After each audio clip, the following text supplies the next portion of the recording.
ഇന്ന് നമ്മുടെ ഉടമ്പടി ധ്യാനത്തിനായിട്ട്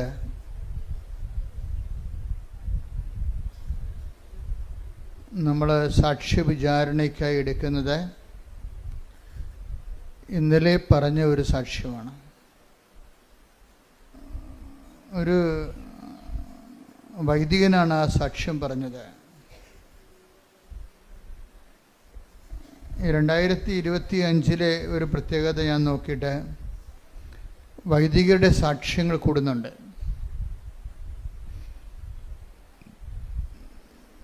വൈദികരുടെ സാക്ഷ്യം കൂടുമ്പോൾ ഉണ്ടാകുന്ന ഗുണമെന്ന് പറയുന്നത് വൈദികർക്ക് ഉടമ്പടി എന്താണെന്നൊക്കെ അറിയാം.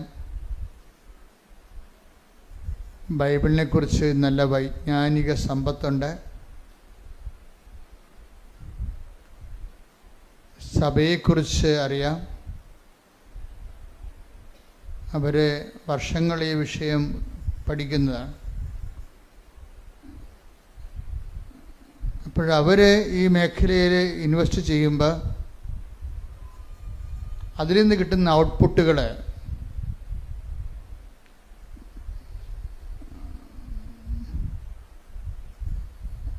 എല്ലാവർക്കും ഒരുപോലെ പ്രയോജനമുള്ളതായിരിക്കും. ഇപ്പം ഇന്നലെ സാക്ഷ്യം പറഞ്ഞതൊരു ഫാദർ മാത്യു ഏലന്താനമാണ്. ഫാദർ മാത്യു ഏലന്താനം. അദ്ദേഹം കർണാടക സ്റ്റേറ്റിലാണ്, മലയാളിയാണ്. അദ്ദേഹത്തെ ഉടമ്പടിയിലേക്ക് നയിച്ച ഒരു വിഷയം ആദ്യം പറയാം.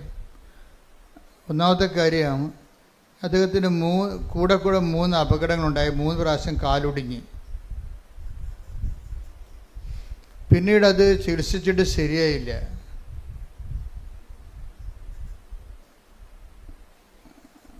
അപ്പോൾ ഗുരുതരമായ രീതിയിൽ കാല് അമ്പ്യൂട്ട് ചെയ്യണമെന്ന് ഡോക്ടർ പറഞ്ഞു, മുറിച്ച് കളയണമെന്ന്. അപ്പം അങ്ങനെ ഒരു നിസ്സാരമായ കാര്യമല്ലത്. വളരെ നമ്മുടെ കാലൊന്നും മുറിച്ച് കളയേണ്ട ഒരു അവസ്ഥ വന്ന് തീർന്നില്ല നമ്മുടെ സഞ്ചാരം. അതോടുകൂടി നമ്മുടെ സഞ്ചാരം തീർന്ന്. കാലുള്ളപ്പോൾ കൃപാസനത്തിൽ വരെ അനുഭവം ഭയങ്കര അകലമാണല്ല എന്നൊക്കെ പറയും. ഇനിയിപ്പോൾ പകരമാണെന്ന് പറയണ്ട, കാല് മുറിച്ച് വീട്ടിലിരുന്നാൽ മതിയല്ലോ.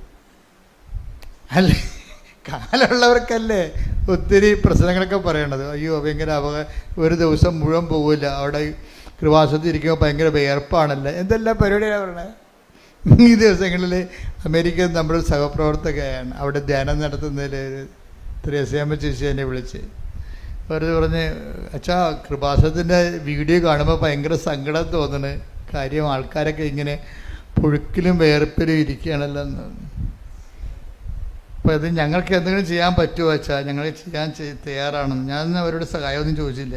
കാരണം നമ്മുടെ പ്രഖ്യാപിത പോളിസിയാണല്ലോ. അപ്പം നമ്മളെ സംബന്ധിച്ചിടത്തോളം ജനങ്ങളല്ല, ഈശോയ്ക്ക് നമ്മൾ കൊടുക്കുന്ന ഒരു നോട്ടുണ്ടത് എന്ന് വെച്ച് കഴിഞ്ഞാൽ, ഈശോയെ വെച്ചിട്ട് കർത്താവ് തരുന്ന ഈ ശുശ്രൂഷയെ നമ്മൾ വെച്ച് മുതലാക്കണില്ലെന്ന് ആദ്യം അറിയേണ്ടത് ആരാണ്? മനുഷ്യരല്ല. ആര്? അത് ദൈവമാണ് അറിയേണ്ടത്. അപ്പോൾ ദൈവത്തിൻ്റെ വിഷയത്തിൽ നമുക്ക് ദൈവത്തിൽ നിന്നൊരു ക്ലീൻ ചിട്ട് വേണം.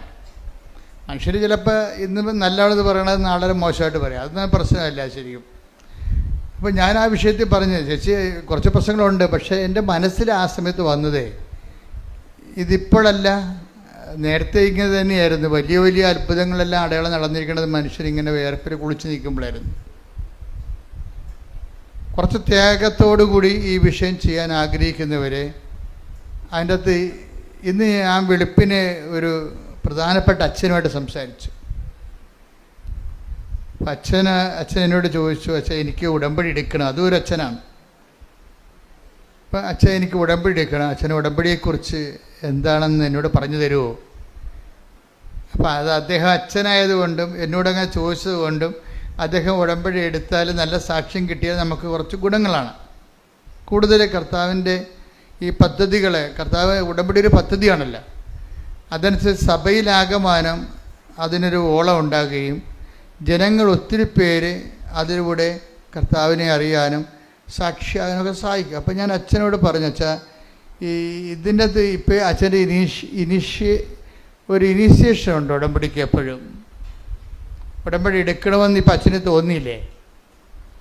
അച്ഛന് ഉടമ്പടി എടുക്കണം. ഇപ്പം നിങ്ങൾക്കും തോന്നും ഉടമ്പടി എടുക്കണമെന്ന് തോന്നത്തില്ലേ? അപ്പോൾ തോന്നുമ്പോൾ അതിന് ഒരു ഇൻസെൻറ്റീവാണത്. ദൈവത്തിൻ്റെ ഭാഗത്ത് നിന്ന് നിങ്ങൾക്ക് തരുന്നൊരു ഇൻസെൻറ്റീവാണ്, ഒരു പ്രോത്സാഹനമാണ്. ഉടമ്പടി എടുക്കണമെന്ന് നിങ്ങൾക്ക് തോന്നുമ്പോൾ അതിന് ഇൻസെൻറ്റീവ് എന്ന് പറയും. ദൈവത്തിൻ്റെ ഭാഗത്തുനിന്ന് ദൈവം ഈ വിഷയത്തിൽ ഇടപെടാൻ ഉദ്ദേശിക്കുന്നു. നിങ്ങളുടെ ജീവിതത്തിൽ ദൈവം പ്രത്യേകമായ വിധത്തിൽ, എല്ലാവരുടെ ജീവിതത്തിലും ദൈവം ഇടപെടുന്നുണ്ട്. പക്ഷേ ഉടമ്പടിയിലൂടെ വരുന്നത് എന്താണ്? ഒരു പ്രത്യേകമായ ഇടപെടലാണ്. കർത്താവ് പറഞ്ഞ പോലെ വിശിഷ്യ നിങ്ങൾ എന്താണ് ചെയ്യുന്നതെന്ന് ചോദിച്ചില്ലേ? അതുപോലെ വിശേഷവിധിയായ ഒരു ദൈവവിളിയിലേക്കാണ് ഉടമ്പടി നമ്മളെ കൊണ്ടെത്തിക്കുന്നത്. അതുകൊണ്ട് ഞാൻ അച്ഛനോട് വളരെ സാവകാശത്തിൽ ഫോണിൽ സ്റ്റെപ്പുകൾ പറഞ്ഞിട്ട് ആദ്യം പറഞ്ഞത് അച്ഛന് ഇതൊരു ഇൻസെൻറ്റീവാണ്. ഇനിഷ്യേഷൻ ആൻഡ് ഇൻസെൻറ്റീവ്നെസ് അത് ദൈവം ആദ്യം നമുക്ക് തരും. പക്ഷേ ഇതിൻ്റെ സെക്കൻഡ് പാർട്ട് ഇൻവെസ്റ്റ്മെൻ്റാണ്. എന്താ കാര്യം? നമുക്കൊരു ഇൻസെൻറ്റീവ് പ്രോത്സാഹനം കിട്ടിക്കഴിഞ്ഞാൽ നമുക്കത് ഉടമ്പടി എടുക്കാൻ തീരുമാനിച്ചാൽ പിന്നീട് നമ്മൾ പറയും നിങ്ങളുടെ ഇപ്പം ദൈവത്തിൻ്റെ പങ്ക് വെച്ചു. ഇനി കാര്യം ഇത് ബയലാട്രൽ എഗ്രിമെൻ്റ് അല്ലേ, ദൈവവുമായിട്ടൊരു ഉഭയകക്ഷി ബന്ധമല്ലേ. അപ്പം ദൈവം നമുക്ക് ആദ്യം തരണത് എന്താണ്? ആരെങ്കിലും വഴി പറയും. ഇപ്പം ഈ ആദ്യം പറഞ്ഞ തോമസ് ഏലന്താൻ അച്ഛൻ്റെ സാക്ഷി എന്ന് പറയുന്നത് അച്ഛനോട്, അച്ഛൻ്റെ മെൻറ്റർ അച്ഛൻ്റെ അനുജനാണ് പറഞ്ഞത്, അച്ഛനെ ഒന്ന് കൃപാസനം വരെ എൻ്റെ കൂടെ വരുമോ എന്ന് ചോദിച്ചത്. ആരാണ് ചോദിച്ചത്? അച്ഛൻ്റെ സ്വന്തം അനുജനാണ്, കുടുംബജീവിതക്കാരനാണ്. അപ്പോൾ എന്താ വരാം, കാര്യം കാല് മുറിച്ച് കളയുമെന്ന് പറഞ്ഞിരിക്കുകയല്ലേ. തന്നെയല്ല വേറെയും പ്രശ്നമുണ്ട് അച്ഛന്. ഏലന്താനോ അച്ഛൻ ആദ്യം പറഞ്ഞ അച്ഛൻ്റെ പ്രശ്നം എന്താ? അച്ഛൻ്റെ കാല് മുറിച്ച് കളയണതല്ലല്ലേ, അച്ഛൻ്റെ ഹീമോഗ്ലോബിൻ കുറഞ്ഞുകൊണ്ടിരിക്കുകയാണ്. ഓരോ ദിവസവും 2 പോയിൻ്റ് വെച്ച് കുറയും. പിന്നെ വെളുത്ത് വെള്ളക്കടലത്ത് പോലെ ഇരിക്കും. കുറച്ച് ഹീമോഗ്ലോബിൻ കുറഞ്ഞാൽ അറിയാമല്ലോ. പിന്നെയൊക്കെ തളർച്ചയായിരിക്കും, കിടപ്പായിരിക്കും. അപ്പോൾ അത് എന്താണെന്ന് കണ്ടുപിടിക്കാൻ പറ്റണില്ല. അതാണ് പ്രശ്നം. ഹീമോഗ്ലോബിൻ കുറയുന്നത് എന്താണെന്ന് കണ്ടുപിടിക്കാൻ പറ്റില്ല. അപ്പോൾ അച്ഛനെ ഒരു ആശുപത്രിയിൽ കൊണ്ടുപോയി 6 ദിവസം നിരീക്ഷണത്തിലിടും. എന്തുകൊണ്ടാണ് ഹീമോഗ്ലോബിൻ ഇപ്പോൾ 6.7 മറ്റാണ് അച്ഛൻ്റെ കറക്റ്റ്, അതിൻ്റെ 12 മറ്റാണ്. ചിലക്ക് 14 വരെ കോമൺ ആയിട്ട് വരും. ഇപ്പോൾ ഇതിപ്പോൾ 6 ഉള്ളൂ. തളർന്ന് അച്ഛന് വല്ലാത്ത അവശത നിലയിലാണ്. പക്ഷേ ഡോക്ടർമാർക്ക് ഇത് എന്തുകൊണ്ടാണ് ഹീമോഗ്ലോബിൻ ഇങ്ങനെ ഓരോ ഡേ ബൈ ഡേ കുറയണത്? കാര്യം രക്താർബുദങ്ങളൊക്കെ വരുമ്പോഴാണല്ലോ ഇതിങ്ങനെ കുറയണത്. അപ്പോൾ ബോൺമാരൊക്കെ ചെയ്യണമെന്ന് അച്ഛനോട് പറഞ്ഞു. പക്ഷേ രക്താർബുദമായിട്ട് അവർക്ക് ടെസ്റ്റ് ചെയ്തിട്ട് തോന്നിയിട്ടുമില്ല. അപ്പോൾ അതുകൊണ്ട് അവരുടെ കയ്യിൽ നിന്ന് ഇങ്ങനെ ഒളിച്ച് കളിക്കുകയാണ്. എന്തുകൊണ്ടാണ് ഹീമോഗ്ലോബിൻ ഇങ്ങനെ ഡേ ബൈ ഡേ ദിവസം പ്രതി കുറയണത്? അതിൻ്റെ കാരണങ്ങൾ കണ്ടുപിടിക്കാൻ 6 ദിവസത്തെ നിരീക്ഷണം കഴിഞ്ഞിട്ടും പറ്റണില്ല. അപ്പോൾ കാലം മുറിച്ച് കളയും, ഹീമോഗ്ലോബിൻ കുറഞ്ഞു കഴിഞ്ഞാൽ പിന്നെ ഈ ചുമ്മാ ഇങ്ങനെ ഈ ചാക്കിൻ്റെ അകത്ത് നെല്ല് വെച്ചിരിക്കണ പോലെ ഇരിക്കും. ഇപ്പം നമ്മൾ ഈ കാറ്റ് പോയി ബലൂൺ പോലെ കിടക്കും ആൾക്കാർ, ഒന്നും ചെയ്യാൻ പറ്റത്തില്ല. അപ്പോൾ ആ സമയത്താണ് അച്ഛനോട് ചോദിക്കുന്നത്, അച്ഛന് ഒന്ന് കൃപാസനം വരെ വരുമോ, ഒരു ഉടമ്പടി എടുക്കുമോ എന്ന് ചോദിക്കണത്.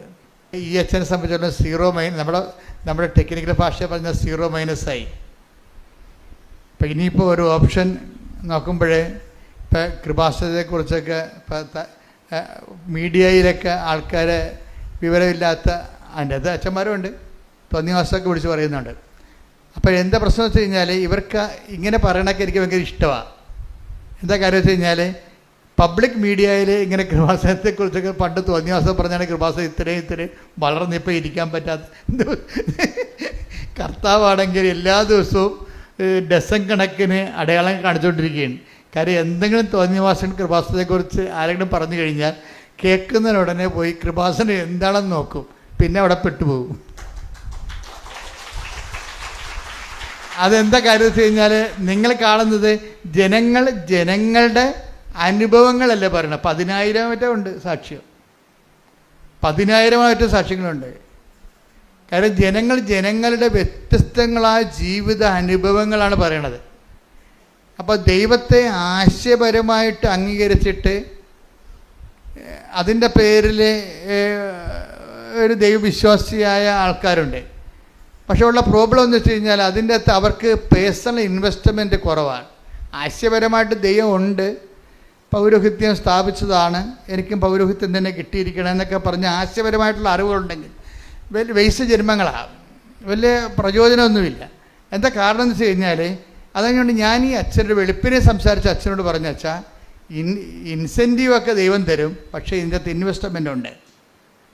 അച്ഛൻ്റെ ഭാഗത്ത് നിന്ന് ഇപ്പോൾ ദൈവം അച്ഛന് തന്നിരിക്കുന്നത് എന്താണ്? ഇൻസെൻറ്റീവ് തന്നിട്ടുണ്ട്, ഒരു ഇൻസ്പിറേഷൻ തന്നിട്ടുണ്ട്, അച്ഛന് ഒരു പ്രചോദനം തന്നിട്ടുണ്ട്. ഇനി അച്ഛൻ്റെ പങ്ക് വെക്കേണ്ടി വരും. എന്താ കാരണം? അതായത് നമ്മൾക്ക് ഈ ഉടമ്പടിയിലേക്കല്ല പോണത്. ഇനി ഉടമ്പടിയിലേക്ക് പോകുന്നതിന് മുമ്പ് എന്തിൻ്റെ എക്സ്പെൻഡിച്ചറുണ്ട്, ചിലവുണ്ട്. ചിലവെന്ന് പറയണത് നമ്മളുടെ ഭാഗത്തു നിന്ന് ചില സമയത്ത് നിങ്ങൾക്ക് ഇപ്പോൾ ഈ അമ്പ്യൂട്ട് ചെയ്ത അച്ഛനില്ലേ, കാല് അമ്പ്യൂട്ട് ചെയ്തില്ല, ചെയ്യാൻ വേണ്ടി കാല് മുറിച്ച് കളയണമെന്ന് പറഞ്ഞ അച്ഛനില്ലേ, അച്ഛനെ സംബന്ധിച്ചിടത്തോളം അച്ഛൻ ആരുടെങ്കിലും സഹായത്തോടെ ഇവിടെ വരണം, അല്ലേ? അതാണ് ചിലവ്. അതിൻ്റെ ആരുടെങ്കിലും സഹായത്തോടെ വരണം. ഇവിടെ ഈ ഇല്ലാത്ത കാലം വെച്ച് അച്ഛനാണെന്ന് പറഞ്ഞാൽ ശരി, മുകളിലത്തെ നിലയിൽ കയറണം. അച്ഛന് താഴെ കൊണ്ടൊന്നും കൊടുക്കത്തില്ല ഉടമ്പടി, അച്ഛൻ കയറണം അത് വെച്ച്. അപ്പോൾ കയറാൻ ആരെങ്കിലും പറ്റുകയില്ലെന്ന് പറഞ്ഞു കഴിഞ്ഞാൽ നിങ്ങൾ ഉടമ്പടി എടുക്കേണ്ടെന്ന് ഞാൻ പറയത്തുള്ളൂ. കാര്യം എന്താ? ഉടമ്പടിയുടെ പങ്ക്, നമ്മുടെ പങ്ക് അതാണ്. ആർക്കെങ്കിലും ബുദ്ധിമുട്ടാണെന്നൊക്കെ പറഞ്ഞു കഴിഞ്ഞാൽ പറയും, അയ്യോ ചേട്ടാ ഉടമ്പടി ചേട്ടാ ഇത് ചെയ്യാൻ പറ്റുന്നില്ലെങ്കിൽ ഇനി ഉടമ്പടിയുടെ ഒന്നും ചെയ്യാൻ പറ്റത്തില്ല. ഇത് ചെയ്യാൻ പറ്റത്തില്ലെങ്കിൽ ഇനി ചേട്ടന് ഉടമ്പടിയുടെ ഒന്നും ചെയ്യാൻ പറ്റത്തില്ല. അതുകൊണ്ട് നിങ്ങൾക്ക് ഉടമ്പടി പറ്റത്തില്ല, സ്യൂട്ടബിൾ ആകത്തില്ല, വേറെ എന്തെങ്കിലും പ്രാർത്ഥന മാർഗങ്ങൾ ഉപയോഗിക്കാൻ വേണ്ടി നല്ല ഉപദേശം കൊടുത്ത് പറഞ്ഞു വിടും. കാര്യം ഉടമ്പടി ആദ്യമേ തന്നെ പാടാണ്. ഇതാണ് ഇൻവെസ്റ്റ്മെൻ്റ് എന്ന് പറയുന്നതിൻ്റെ കാര്യം. അപ്പോൾ ആരോഗ്യമുള്ളവർക്ക് പ്രശ്നമില്ലെങ്കിൽ ആരോഗ്യമുള്ളവർക്ക് വേറെ ചില ഏടാകൂടങ്ങളൊക്കെ വരും, ചെയ്യാതിരിക്കാൻ വേണ്ടി, ഉടമ്പടി ചെയ്യാതിരിക്കാൻ വേണ്ടിയുള്ള ഏടാകൂടം. ഈ അച്ഛൻ തന്നെ വേറെ അച്ഛനോട് സംസാരിക്കുമ്പോൾ ആ അച്ഛൻ വേറെ വല്ലതൊക്കെ പറഞ്ഞു കൊടുക്കുമ്പോൾ തന്നെ ഈ അച്ഛൻ്റെ കാര്യത്തിൽ തീരുമാനമാക്കും, ഇല്ലേ? അതാണ് ഞാൻ പറഞ്ഞത്, ഇൻവെസ്റ്റ്മെൻ്റ് ഉണ്ട് ഇതിൻ്റെ അകത്ത്. അതിനെ അതിലംഘിച്ചുകൊണ്ട് വേണം, അതിനുള്ള ആംബിയൻസ് അല്ല ആംബിയർ ഇദ്ദേഹത്തിന് ഉണ്ടെങ്കിൽ മാത്രമേ ഇദ്ദേഹത്തിനെ കൊണ്ട് ദൈവം ഉടമ്പടി എടുപ്പിക്കത്തുള്ളൂ. അപ്പോൾ അതുകൊണ്ട് ഇനിയുള്ള ദിവസങ്ങൾ അച്ഛന് നിർണായകമാണ്. ഏത് വശത്തുനിന്നും എങ്ങനെയും ആത്മീയമായ പണി കിട്ടാനുള്ള എല്ലാവിധ സാധ്യതകളുണ്ടാണ്. അച്ഛൻ്റെ വാരഫലം അതാണെന്ന് പറഞ്ഞ് കാര്യം പറഞ്ഞ്. അപ്പോൾ അത് നിങ്ങൾക്കും അറിയണം. അതായത് ആദ്യമേ തന്നെ വരുമ്പോൾ പെട്ടെന്ന് തന്നെ ചില ആൾക്കാർക്ക് ഉടമ്പടി ക്ലിക്കാകത്തില്ലേ, നിങ്ങൾ ഭയങ്കര ഡേഞ്ചറസ് സിറ്റുവേഷനിലാണ്. അതെപ്പോഴും നമ്മൾ ശ്രദ്ധിച്ചേക്കണം. ഉടമ്പടി എടുക്കണം അന്ന് തന്നെ കാര്യങ്ങൾ നടക്കാനുള്ള ലഹു വന്നാൽ എൻ്റെ അർത്ഥം ദൈവത്തിന് നിങ്ങളെ ഒരു വിശ്വാസമില്ലെന്ന് എൻ്റെ അർത്ഥം. എന്ന് വെച്ചാൽ എന്തെങ്കിലും കാര്യങ്ങൾ ദൈവം ഇടപെട്ടില്ലെങ്കിൽ നിങ്ങൾ നാലുകാലേ വീണ് ഓടിപ്പോകുമെന്നുള്ള കാര്യം ദൈവത്തിന് അറിയാം. അതുകൊണ്ടാണ് ആദ്യമേ കയറി കൊളുത്തണം. ഇത് കൊളുത്തെന്ന് പറയും. ആദ്യമേ അനുഭവം കിട്ടുന്നത് ഞാൻ എന്നോട് പറയാം, അച്ഛാ ഉടമ്പടി എടുത്ത അന്ന് തന്നെ അവർ വിസ തന്നു. ഞാൻ പറഞ്ഞു ഇത് കൊളുത്താണ്, നീ മെരുങ്ങാത്ത ആനയത് കൊണ്ടേ ഒരു തൊട്ടിക്കും പിടിച്ചാൽ കിട്ടാത്ത സാധനമാണ്. അതുകൊണ്ട് അപ്പം തന്നെ നീ സ്കൂട്ടാകും, ദൈവത്തിൻ്റെ തിരുസന്നിധിയിൽ നിന്ന് പോകും. ഇപ്പോഴും നമ്മൾ ഓർക്കേണ്ടതെന്ന് വെച്ച് കഴിഞ്ഞാൽ നല്ല ദൈവജ്ഞാനം ഉള്ളവരാണെങ്കിൽ ദൈവം ഇല്ലാത്തതും ഉള്ളതും ഒരുപോലെയാകും. ഇപ്പോൾ ഉടമ്പടിയിൽ ഏറ്റവും വലിയ സംഭവം എന്താ? പ്രസൻസ് അല്ലേ? പ്രസൻസ് ആണല്ലോ ദൈവത്തിൻ്റെ ഒരു ദാനം. എന്താണ് ഉടമ്പടി എടുക്കുമ്പോൾ? ദൈവത്തിൻ്റെ പ്രസൻസ് വരും. ഇപ്പം മാർപ്പാപ്പയുടെ മുറിയിൽ മഴവില്ല് കണ്ടെന്ന് പറയും. എത്രയോ കാലമായി നമ്മൾ ഓരോ മനുഷ്യരും ഇവിടെ മഴവില്ല് കാണുന്നത്. പക്ഷെ അത് വാർത്തയായത് ലോകത്തിന് ഇപ്പോഴാണ്. അത് കാരണം ഉന്നതമായ ശ്രേണികളിൽ ഇതുപോലെ അടയാളങ്ങൾ കാണിക്കുമ്പോൾ അത് അടയാളമാണോ ക്ലൈമറ്റിനാണോ നമുക്കറിയത്തില്ല. പക്ഷേ എന്നാലും അത് വാർത്തയായി എന്നുള്ള കാര്യം സത്യമാണ്. പക്ഷേ അതല്ല, ഉടമ്പടി എടുക്കുമ്പോൾ ഉടമ്പടിയുമായി ബന്ധപ്പെട്ടാണ് മഴവില്ല് ദൈവം അതിൻ്റെ ഒരു അടയാളമായിട്ടാണ് ബൈബിളിലെ വെളിപാടിൻ്റെ ഭാഗമാകുന്നത്.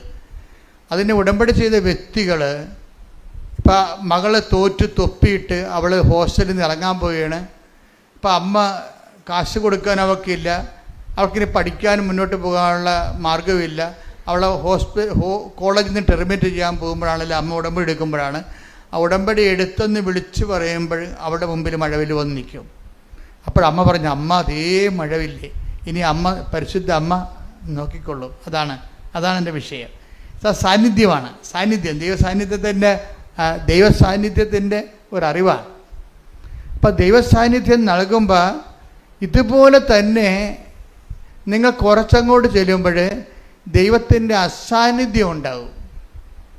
ഈ ദൈവത്തിൻ്റെ അസാന്നിധ്യവും സാന്നിധ്യം പോലെ മനസ്സിലാക്കുമ്പോഴാണ് നമ്മൾ ശരിക്കും ഉടമ്പടി പക്വമാകുന്നത്. മനസ്സിലായ?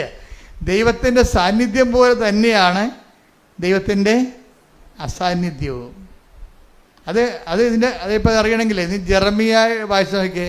ജെറമിയ 23:23 ശ്രുതികട ഹല്ലേലൂയ ഹല്ലേലൂയ ഹല്ലേലൂയ ഹല്ലേലൂയ യേശുവേ നന്ദി യേശുവേ സ്തുതി ഹല്ലേലൂയ ഹല്ലേലൂയ ഹല്ലേലൂയ ഹല്ലേലൂയ.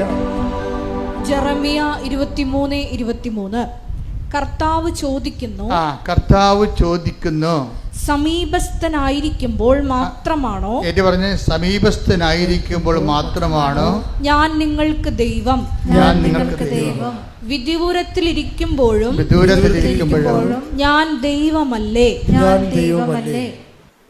ഇത് എന്താ പ്രശ്നം വെച്ച് കഴിഞ്ഞാൽ, സമീപത്തിരിക്കുമ്പോൾ ആ പ്രസൻസ് ഫീൽ ചെയ്യുമ്പോൾ മാത്രമാണ് ചില ആൾക്കാർ വിശ്വാസത്തിൽ നിൽക്കുന്നത്. ചിലപ്പോൾ അടയാളമില്ലാത്തൊരു കാലമുണ്ടാവും. അപ്പം അടയാളമില്ലാത്തൊരു കാലവും അപ്പം വിചാരിക്കും ദൈവം ഇറങ്ങിപ്പോയി, നിൻ്റെ അനുഗ്രഹത്തിൻ്റെ കാലം കഴിഞ്ഞു, എൻ്റെ പ്രാർത്ഥനയ്ക്ക് എന്തോ കുഴപ്പമുണ്ട്, ഞാൻ പ്രാർത്ഥിച്ചിട്ട് ഏക്കണില്ല ഇനി എന്ന് പറയുമ്പോൾ വീണ്ടും നിങ്ങൾ പ്രാർത്ഥന കുറച്ചുകൊണ്ട് വരും, ഉടമ്പടിയിൽ വിശ്വസ്തത കുറച്ചുകൊണ്ട് വരും. കാര്യം പ്രസൻസിൻ്റെ കാലത്ത് നിങ്ങൾ കാണിക്കുന്ന വിശ്വാസത്തിന് ദൈവം അത്രയ്ക്ക് കണക്കിലെടുക്കത്തില്ല. എന്താ കാര്യം വെച്ച് കഴിഞ്ഞാൽ, പ്രസൻസ് നിങ്ങൾക്ക് നേരെ പ്രസൻസ് തന്നിട്ടാണല്ലോ, അനുഗ്രഹം തന്നിട്ടാണല്ലോ നിങ്ങൾ വിശ്വസിക്കണത്. വീട്ടിലെ പ്രസൻസിൻ്റെ കാലത്ത് നിങ്ങൾ കാണിക്കുന്ന എല്ലാ വിഷയങ്ങളും ദൈവം അത്ര കണ്ട് ആധികാരികതയില്ല അതിന്. കാര്യം എന്താണ്? അതിപ്പോൾ അടയാളം കൊടുക്കാമെന്ന് കേട്ട് അനുഗ്രഹം കൊടുക്കുമെന്ന് കണ്ടു കഴിഞ്ഞാൽ ആരെയും ദൈവമായിട്ട് ആചരിക്കുന്നതിന് ആർക്കും ഇവിടെ പ്രശ്നങ്ങളില്ല. അഹ്റോന് പുരോഹിത വേഷം ധരിപ്പിക്കുമ്പോൾ നിത്യത വരെ അഹ്റോൻ്റെ എല്ലാ തലമുറകൾക്കുമായിട്ടാണ് ദൈവസാന്നിധ്യം മോസസ് ഓരോ ഉടുപ്പ് ധരിപ്പിക്കണം അഹ്റോന്. പക്ഷെ ആ അഹ്റോൻ തന്നെയാണ് ഒരു നിമിഷം ഈജിപ്തിൽ നിന്ന് നമ്മളെ രക്ഷിച്ചത് ഈ കാളക്കുട്ടിയാണെന്ന് പറയണത്. ദൈവത്തെ മാറ്റി നിർത്തിക്കൊണ്ട് കാളക്കുട്ടിയെ ആരാധിക്കുന്നതിന് മനുഷ്യന് ഒന്നൊന്നും അറിഞ്ഞാൽ മതി, ഒന്ന് തിരിഞ്ഞാൽ മതി, അത് ദൈവത്തിന് നല്ലവണ്ണം അറിയാം. അതുകൊണ്ട് അടയാളം കാണിക്കുന്ന കാലത്ത് വലിയ ആർഭാടത്തോടെ സാക്ഷ്യം പറയുകയും അടയാളമില്ലാത്ത കാലത്ത് ദൈവം ഇല്ല എന്ന രീതി ജീവിക്കുകയും ചെയ്യുന്ന അവസ്ഥ ഉണ്ട്. അതുകൊണ്ടാണ് ദൈവം ചോദിക്കണത് ജെറമിയ 23:23 ഞാൻ ഒന്നുകൂടി വായിച്ചത്, സമീപസ്ഥനായിരിക്കുമ്പോൾ മാത്രമാണോ, ഏറ്റു പറഞ്ഞ് സമീപസ്ഥനായിരിക്കുമ്പോൾ മാത്രമാണോ ഞാൻ നിങ്ങൾക്ക് ദൈവം, വിദൂരത്തിലിരിക്കുമ്പോഴും ഞാൻ ദൈവമല്ലേ. അപ്പൊ നിങ്ങളുടെ വിഷയം നടന്നില്ല എന്ന് വെച്ചുകൊണ്ട് ദൈവത്തിന് വല്ല മാറ്റമുണ്ടോ? അതാണ് പ്രശ്നം. വിഷയം നടന്നില്ല, താമസിക്കുന്നു എന്ന് പറയുമ്പോഴേ ദൈവത്തിന് മാറ്റമുണ്ട് എന്ന് പറഞ്ഞുകൊണ്ടാണ് നിങ്ങൾ മാറിയിട്ട് പഴയ മനുഷ്യരായിട്ട് മാറുന്നത്. നമ്മളെ പഴയ മനുഷ്യരാക്കുന്ന ഒത്തിരി സാഹചര്യങ്ങളുണ്ട് സമൂഹത്തിലെ. ബൈബിളിലെ പുതിയ മനുഷ്യനും പഴയ മനുഷ്യനും ഒന്നുണ്ട്. Take the word of God. ശ്രുതികട hallelujah hallelujah hallelujah hallelujah hallelujah യേശുവേ നന്ദി യേശുവേ സ്തുതി ഹല്ലേലൂയ ഹല്ലേലൂയ ഹല്ലേലൂയ. കൊളോസ്യസ് 3:10 എടുത്ത്, കൊളോസ്യസ് 3:10 ശ്രുതികട ഹല്ലേലൂയ യേശുവേ നന്ദി യേശുവേ ആരാധന ആരാധന ആരാധന ആരാധന. കൊളോസ്യസ് 3:10 സമ്പൂർണ്ണ ജ്ഞാനം കൊണ്ട്, പറഞ്ഞേ, സമ്പൂർണ്ണ ജ്ഞാനം കൊണ്ട് സൃഷ്ടാവിന്റെ പ്രതിച്ഛായക്കനുസൃതമായി നവീകരിക്കപ്പെടുന്ന പുതിയ മനുഷ്യനെ ധരിക്കുവിൻ. അപ്പൊ പഴയ മനുഷ്യനെ അതിന്റെ ചെയ്തികളോടുകൂടെ 9 ശ്രുതികട പഴയ മനുഷ്യനെ അവന്റെ ചെയ്തികളോടുകൂടി നിഷ്കാസനം ചെയ്യുവിൻ. അതായത് രണ്ട് മനുഷ്യൻ ഉടമ്പടിക്ക് ശേഷവും ഉടമ്പടിക്ക് മുമ്പും ഉടമ്പടിക്ക് ശേഷവും ദൈവം ആഗ്രഹിക്കുന്ന ഒരു പ്രക്രിയയുണ്ട്. അത് എവിടം വരെ എത്തിയെന്ന് അതിൻ്റെ റേറ്റിംഗ് നോക്കണം. പറഞ്ഞാൽ ശരി, ഭയങ്കര സീരിയസാണ്. ദൈവം ഇങ്ങനെ അകന്നു പോകണമെന്നല്ല പ്രശ്നം. നിങ്ങൾക്ക് ദൈവത്തെ മനസ്സിലാക്കാൻ പറ്റാതെ വരുമ്പോൾ അകന്നതുപോലെ അനുഭവിക്കുകയാണ്. കാര്യം ദൈവം ഇങ്ങനെ അകന്നു പോകുന്നു അല്ല അടുത്ത് വരുന്നു എന്നുള്ളതല്ല പ്രശ്നം ഇവിടുത്തെ. എന്താണ്, നമ്മൾക്ക് ദൈവത്തെ മനസ്സിലാക്കാൻ പറ്റാത്ത അവസ്ഥ വന്നാൽ ദൈവം അകന്നതുപോലെയാണ് നമുക്ക് അത് ആപേക്ഷികം. അപ്പം നമ്മുടെ ആധ്യാത്മിക അവസ്ഥ അനുസരിച്ചുകൊണ്ടാണ് ദൈവം അടുത്തോ അകന്നോ എന്നറിയണത്. നമുക്ക് ദൈവത്തെ അനുഭവിക്കാൻ പറ്റാത്തൊരു സിറ്റുവേഷൻസ് ഉണ്ടാകണത് എങ്ങനെയാണ്? ഈ പഴയ മനുഷ്യനിലേക്ക് നമ്മൾ തിരിച്ചു പോകും. പഴയ മനുഷ്യൻ, അതാണ് ഉടമ്പടിക്ക് ശേഷവും ഉടമ്പടിക്ക് മുമ്പും എന്ന് പറയണത്. ഉടമ്പടിക്ക് മുമ്പ് എങ്ങനെയായിരുന്നോ അതുപോലെ തന്നെയാണ് ഉടമ്പടിക്ക് ശേഷവും. കുറച്ച് അടയാളം കാണാതെ വരുമ്പോൾ നിങ്ങൾ ഉടമ്പടി മറന്നിട്ട് ദൈവത്തെയും മറന്നിട്ട് പഴയതാണ് നല്ലതെന്ന് പറയും. പഴയതാണ് നല്ലത് എന്ന് പറയണത് ഇപ്പോഴൊന്നുമല്ല, പണ്ട് മുതലേ ഉള്ളതാണ്. പഴയതാണ്, പുതിയ വീഞ്ഞ് കുടിച്ചതിന് ശേഷം പഴയതാണ് നല്ലതെന്ന് അവർ പറയുന്നുവെന്നാണ്. അതായത് അവർ ശീലിച്ച ഹാബിറ്റായി പോയ സംഭവമുണ്ട്. അഭിരുചികളും ഹാബിറ്റുമായിട്ട് ബന്ധമുണ്ട്. ഹാബിറ്റ് എന്ന് പറഞ്ഞാൽ എന്താണ്? ശീലം. ഒരു നന്മ തിന്മകളുടെ എല്ലാം അനുഭവ തലങ്ങളിൽ അതൊരു ശീലമോ നല്ല ശീലമോ ദുശ്ശീലമോ ആണ്. അപ്പം നമ്മൾ ശീലിച്ചത് പാലിച്ചുകൊണ്ടിരിക്കുമ്പോൾ അത് സുവിശേഷ ചൈതന്യത്തിന് വിരുദ്ധമാണെങ്കിൽ അതിന് പഴയ മനുഷ്യരെന്ന് നമ്മൾ പറയും. പഴയ മനുഷ്യനിലേക്ക് തിരിച്ചു പോകണം. ഇപ്പം ചില ആൾക്കാർ പറയല്ലേ, നോൻപ് എങ്ങനെയെങ്കിലും ഒന്ന് കഴിഞ്ഞാൽ മതിയായിരുന്നു. അതാണ് സാധനം. വീട്ടുകാർക്ക് ഭയങ്കര പിടുത്തമായിരിക്കും. മീനിന് പിടുത്തം, മുട്ടക്ക് വരെ ഇവിടുത്തെ ഇറച്ചിക്ക് പിടുത്തം. മനുഷ്യ ഇത് നോൻപാണെന്ന് അറിയാൻ പാടില്ല എന്ന് പറയുമ്പോൾ എന്നൊക്കെ പറഞ്ഞുകൊണ്ട് പിന്നെയും വിട്ട് വിഴുങ്ങും. അപ്പോൾ തലയിൽ ചൊറിഞ്ഞുകൊണ്ട് പറഞ്ഞത് എന്താണ്? ആ നോൻപെന്ന് കഴിഞ്ഞാൽ മതിയായിരുന്നു എന്ന് പറയും. ഇതാ പഴയ മനുഷ്യൻ. ഇതാണ് വിഷയം. ഇത് ഒരു വിഷയം ഭക്ഷണകാര്യത്തിൽ മാത്രമല്ല, ജീവിത ശൈലികളിലും ദൈവത്തെ മാറ്റി നിർത്തുമ്പോൾ ഒരു സുരക്ഷിതത്വം മനുഷ്യൻ അനുഭവിക്കുന്നുണ്ട്. അത് കേവലം മാനുഷികമായ ഒരു സുരക്ഷിതത്വമാണ്. ഉടമ്പടി ചെയ്തിരിക്കുന്നത് നിൻ്റെ ദൈവിക വ്യക്തിത്വവും ദൈവവും തമ്മിലാണ്. നിൻ്റെ ലോക വ്യക്തിത്വവും ദൈവവും തമ്മിലല്ല. ഒരു ലോക വ്യക്തിത്വം ഉള്ള വ്യക്തിക്ക് ഉടമ്പടി ചെയ്യാൻ പാടില്ല, പറ്റത്തില്ല. അതുകൊണ്ടാണ് സൃഷ്ടാവിൻ്റെ നിങ്ങൾ ലോകത്തെ അതിൻ്റെ ചെയ്തികളോടുകൂടെ, ലോകത്തെ എന്താ ചെയ്യേണ്ടത്? അതിൻ്റെ ചെയ്തികളോടുകൂടി ദൂരെ എറിയാൻ പറയാം. അതാ കൊളോസ്യസ് 3:9. ലോകത്തെ അതിൻ്റെ ചെയ്തികളോടുകൂടെ നമ്മൾ നോൻപിലേക്ക് പ്രവേശിക്കുകയാണ്. ഇപ്പം പഴയ മനുഷ്യനെ ഉടമ്പടിക്കാലത്ത്, നോൻപ് കാലത്ത് ഉടമ്പടി എന്ന് പറയുമ്പോൾ നമ്മൾ ഏറ്റവും നല്ലൊരു കാലമാണ് നോൻപ് കാലം. ഉടമ്പടി എടുക്കാൻ പറ്റിയൊരു കാലമാണ്. ആരെങ്കിലും ഇനി ഉടമ്പടി എടുക്കാത്തവരുണ്ടെങ്കിൽ നോൻപ് കാലത്ത് അതിനുവേണ്ടി കച്ചകെട്ടി ഒരുങ്ങി ഇപ്പം നമ്മൾ ആ രീതിയിലേക്ക് എളുപ്പമായിട്ട് നമുക്ക് നോൻപിലേക്ക് ഉടമ്പടിയിലേക്ക് പ്രവേശിക്കാൻ പറ്റും. കാര്യം നമ്മുടെ നോൻപ് ജീവിതവും ഉടമ്പടി ജീവിതവും ഒരുമിച്ച് പോകുന്നതാണ്. നോൻപ് ജീവിതവും ഉടമ്പടി ജീവിതവും. അപ്പം അത് നമുക്ക് അധികം ഭാരപ്പെടാതെ തന്നെ ആ നോൻപിൻ്റെ അരുവിലേക്കും ഉടമ്പടി അരുവിലേക്കും ഒരുമിച്ച് വരാൻ പറ്റും. പ്രാർത്ഥിക്കുക. കർത്താവായ ദൈവമേ, നോൻപ് കാലത്ത് അതിന്റെ അരുവിയോടുകൂടി ഉടമ്പടി ജീവിതം ജീവിച്ച് ക്രിസ്തുവിനെ എന്റെ സാക്ഷിയായി ജീവിക്കുവാൻ ഞങ്ങളെ സഹായിക്കണമേ. ശ്രദ്ധിക്കട്ടെ.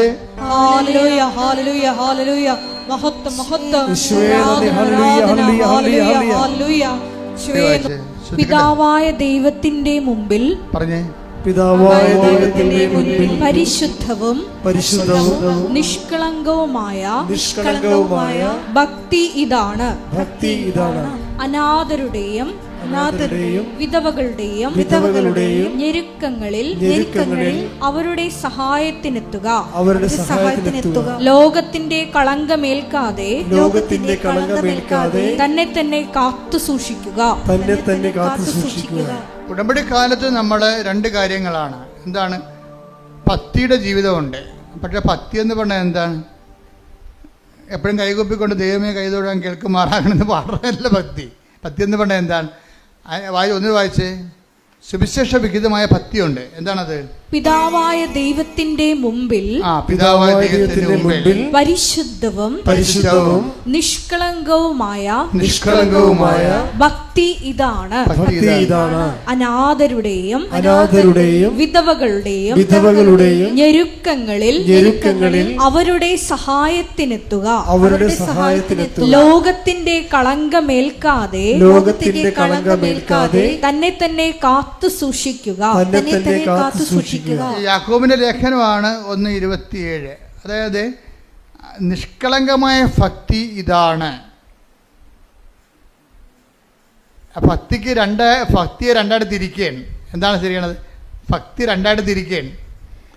നിഷ്കളങ്കമായ ഭക്തിയുമുണ്ട്, കളങ്കമുള്ള ഭക്തിയുമുണ്ട്. ഇപ്പം ചില പള്ളികളിലൊക്കെ ചെല്ലുമ്പോൾ എഴുന്നള്ളത്തം കഴിയുമ്പോൾ ആൾക്കാർ ഒരു നിക്കറൊക്കെ ഉടുത്ത് തോർത്തൊക്കെ ഉടുത്ത് അല്ലെങ്കിൽ പാൻസൊക്കെ ഇട്ട് കിടന്ന് ഉരുളണത് കാണാം. ഉരുണ്ട് മണ്ണും പിടിച്ച് എഴുന്നേറ്റ് വന്ന് പുണ്യാളൻ്റെ മാതാവിൻ്റെ മുമ്പിൽ നിൽക്കും. അപ്പം അവരോട് ഞാൻ ചോദിക്കും, എന്താണ് ഉരുളാൻ കാര്യം? അത് ഭയങ്കര വയറുവേദനയായിരുന്നു. ആ വയറുവേദന ഇല്ലെങ്കിൽ ഇവന് ഉരുളാൻ പറ്റത്തില്ലേ? അപ്പം അതിൻ്റെ അകത്തൊരു നിഷ്കളങ്കമല്ല സംഭവം. ഭക്തിയുണ്ട്, പക്ഷേ ദൈവമല്ല അതിൻ്റെ അകത്ത് മെയിൻ ആൾ. ഇവൻ്റെ വയറും വേദനയൊക്കെയാണ്. അതാണ് കാര്യം മനസ്സിലായി. അവരുടെ ഒരു ഇൻറ്റൻഷൻ ഉണ്ട് അതിൻ്റെ അകത്ത്. ഇൻറ്റൻഷൻ മോശമാണെന്നല്ല, ഭക്തിയുടെ ക്വാളിറ്റി കളയുന്നുണ്ട്. ക്വാളിറ്റി ഇല്ലേ, 1-ാം തരം 2-ാം തരം എന്നൊക്കെ പറയത്തില്ലേ? ആലപ്പുഴയാണെങ്കിൽ ഇതായതുകൊണ്ട് ആലപ്പുഴ തന്നെ എക്സ്പോർട്ട് ക്വാളിറ്റി ഉണ്ട് അല്ലേ? കയറ് തന്നെ തടുക്കെല്ലാം എക്സ്പോർട്ട് ചെയ്യുന്ന ക്വാളിറ്റി ഉണ്ട്. അതുപോലെ തന്നെ ഭക്തിയും എക്സ്പോർട്ട് ക്വാളിറ്റി ഉണ്ട്. എന്താണ് എക്സ്പോർട്ട് ക്വാളിറ്റി? ദൈവത്തിന് മുൻതൂക്കം കൊടുത്തുകൊണ്ട് ഭക്തിയാണ് ദൈവത്തെങ്കിലേക്ക് പോണത്. അല്ലാത്ത ഭക്തി നമ്മളിലേക്കും കൂടി അതിൻ്റെ അകത്ത് വരുന്നുണ്ട്. നമ്മുടെ IELTS ഇപ്പോൾ പരീക്ഷ നടക്കുന്ന പിള്ളേരുടെ നമ്മൾ അവസാനം പരീക്ഷയ്ക്ക് വേണ്ടി പ്രാർത്ഥിക്കും. SLC-ക്കാരുടെ പരീക്ഷ തുടങ്ങാൻ പോകുന്നു, ബോർഡ് എക്സാം നടന്നുകൊണ്ടിരിക്കുന്നു. കുഞ്ഞുങ്ങളാണെങ്കിൽ ഇവിടെ ഒരു ദിവസം 200 പിള്ളേരൊക്കെയാണ് വരുന്നത്. അവിടെ എല്ലാവരുടെയും ഹോൾ ടിക്കറ്റ് വെഞ്ചരിക്കും. അവിടെ അമ്മമാർ ഉടമ്പടി എടുത്താൽ മതി. പക്ഷേ നിങ്ങൾ അമ്മമാർ ഉടമ്പടി എടുത്തിട്ടുണ്ടെങ്കിൽ കുഞ്ഞുങ്ങളെ ഇങ്ങോട്ട് പറഞ്ഞു വിടണം. നിങ്ങളുടെ ഉടമ്പടിയിൽ ഞങ്ങൾക്ക് അവർക്ക് ഹോൾ ടിക്കറ്റ് വെഞ്ചരിച്ച് കൊടുക്കും. പരീക്ഷയ്ക്ക് വേണ്ടി പ്രത്യേക കാശുരൂപ അവർക്ക് കൊടുക്കും. നിങ്ങൾ ഉടമ്പടി കാശിനും കൊടുത്തുകൊണ്ട് പിള്ളേരെ പരീക്ഷയ്ക്ക് വിടരുത്. അതെങ്ങാനും പോയാൽ നിങ്ങളുടെ ഉടമ്പടി പോകും. അപ്പം അതുകൊണ്ടാണ് അച്ഛൻ പ്രത്യേക കാശുരൂപം കൊടുക്കുന്നത്. പരീക്ഷയ്ക്ക് വേണ്ടി മാത്രമുള്ള ഒരു പ്രത്യേക ആ പരീക്ഷയുടെ വെഞ്ചരിപ്പുള്ള കാശുരൂപം കൊടുക്കും. അപ്പം അത് പിന്നെ അത് അവർക്ക് 5 പ്രാർത്ഥനയാണ് പിള്ളേർക്ക്. പരീക്ഷ പിള്ളേർക്ക് 5 പ്രാർത്ഥനയുള്ളത്. ഹോൾ ടിക്കറ്റ് വെഞ്ചരിക്കുന്ന, പിന്നെ കാശുരൂപം കൊടുക്കുന്നു, തൈലം പൂശി പ്രാർത്ഥിക്കുന്നു, അങ്ങനെ 5 കാര്യങ്ങൾ ചെയ്യും. പിന്നെ പരീക്ഷയ്ക്ക് ഒരുങ്ങാനുള്ള ഉപദേശം കൊടുക്കും. പിന്നെ പരീക്ഷയുടെ തനത് അഭിഷേക പ്രാർത്ഥന ചൊല്ലും. അപ്പോൾ അതിന് മാതാപിതാക്കന്മാരുടെ ഉടമ്പടി മതി. ആ വീട്ടിൽ ആരുടെയെങ്കിലും ഒരാളുടെ ഉടമ്പടി മതി. ആ വീട്ടിലായിരിക്കണം. ആ വീട്ടിലുള്ള ആ ഓൺ ഹൗസിൽ താമസിക്കുന്ന ആരുടെയെങ്കിലും ഒരാളുടെ ഉടമ്പടി മതി. പക്ഷേ പിള്ളേരുടെ ഇവിടെ കിട്ടിക്കഴിയുമ്പോൾ ഞാൻ കുഞ്ഞുങ്ങളോട് ആ ഉടമ്പടി പ്രകാരം എങ്ങനെ ജീവിക്കേണ്ടതെന്ന് ഞാൻ അവർക്ക് പറയാം. അപ്പം നിങ്ങൾക്ക് സപ്പോർട്ടീവാണത്. എന്താ സപ്പോർട്ടീവ് എന്ന് പറയണത്? നിങ്ങൾ എപ്പോൾ വായിട്ടടക്കേണ്ട കാര്യമില്ല. കുഞ്ഞുങ്ങളെ പരീക്ഷ കഴിയുമ്പോൾ നിങ്ങളുടെ ഉടമ്പടി ഏറ്റെടുത്ത് കുഞ്ഞുങ്ങൾ ചെയ്തോളൂ. പിന്നെ അവർ സ്വന്തമായിട്ട് ചെയ്തോളൂ. അപ്പം കിട്ടിയിരിക്കുന്ന അവസരങ്ങൾ കളയരുത്. അപ്പോൾ ഈ ദിവസങ്ങളിൽ പറ്റുന്ന ദിവസങ്ങളിൽ വന്ന് പരീക്ഷയ്ക്ക് എവിടെയെങ്കിലുമൊക്കെ ഒരു ഇൻ്റർവ്യൂവിൽ പരീക്ഷയ്ക്ക് ഉണ്ടാകത്തില്ലേ, ലീവ് ഒരു ദിവസമൊക്കെ പരീക്ഷ ഇല്ലാത്ത ദിവസമില്ലേ, നിങ്ങൾ ദൈവ കുഞ്ഞുങ്ങളെ കൊണ്ടുവന്ന് പ്രാർത്ഥിപ്പിക്കുക. വ്യാഴാഴ്ച ഒന്നും വരരുത്. വ്യാഴാഴ്ച ഒന്നും ഇവിടെ അച്ഛനുണ്ടാകത്തില്ല. ഞായറും വരരുത്. ബാക്കിയുള്ള ദിവസങ്ങളിൽ ഈ അച്ഛനെ കണ്ടേ മതിയാവൂ എന്ന് ധ്യാനത്തിൽ തന്നെ ഉടമ്പടി ഞാൻ ഇവരച്ഛനുള്ള ധ്യാനത്തിൽ തന്നെ നിൽക്കണത്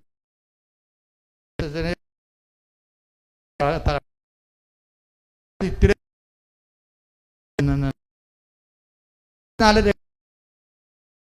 അതുകൊണ്ട്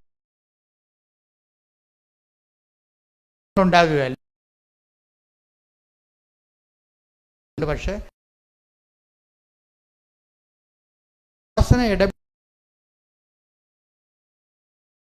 ഗുണമില്ല. എന്ത്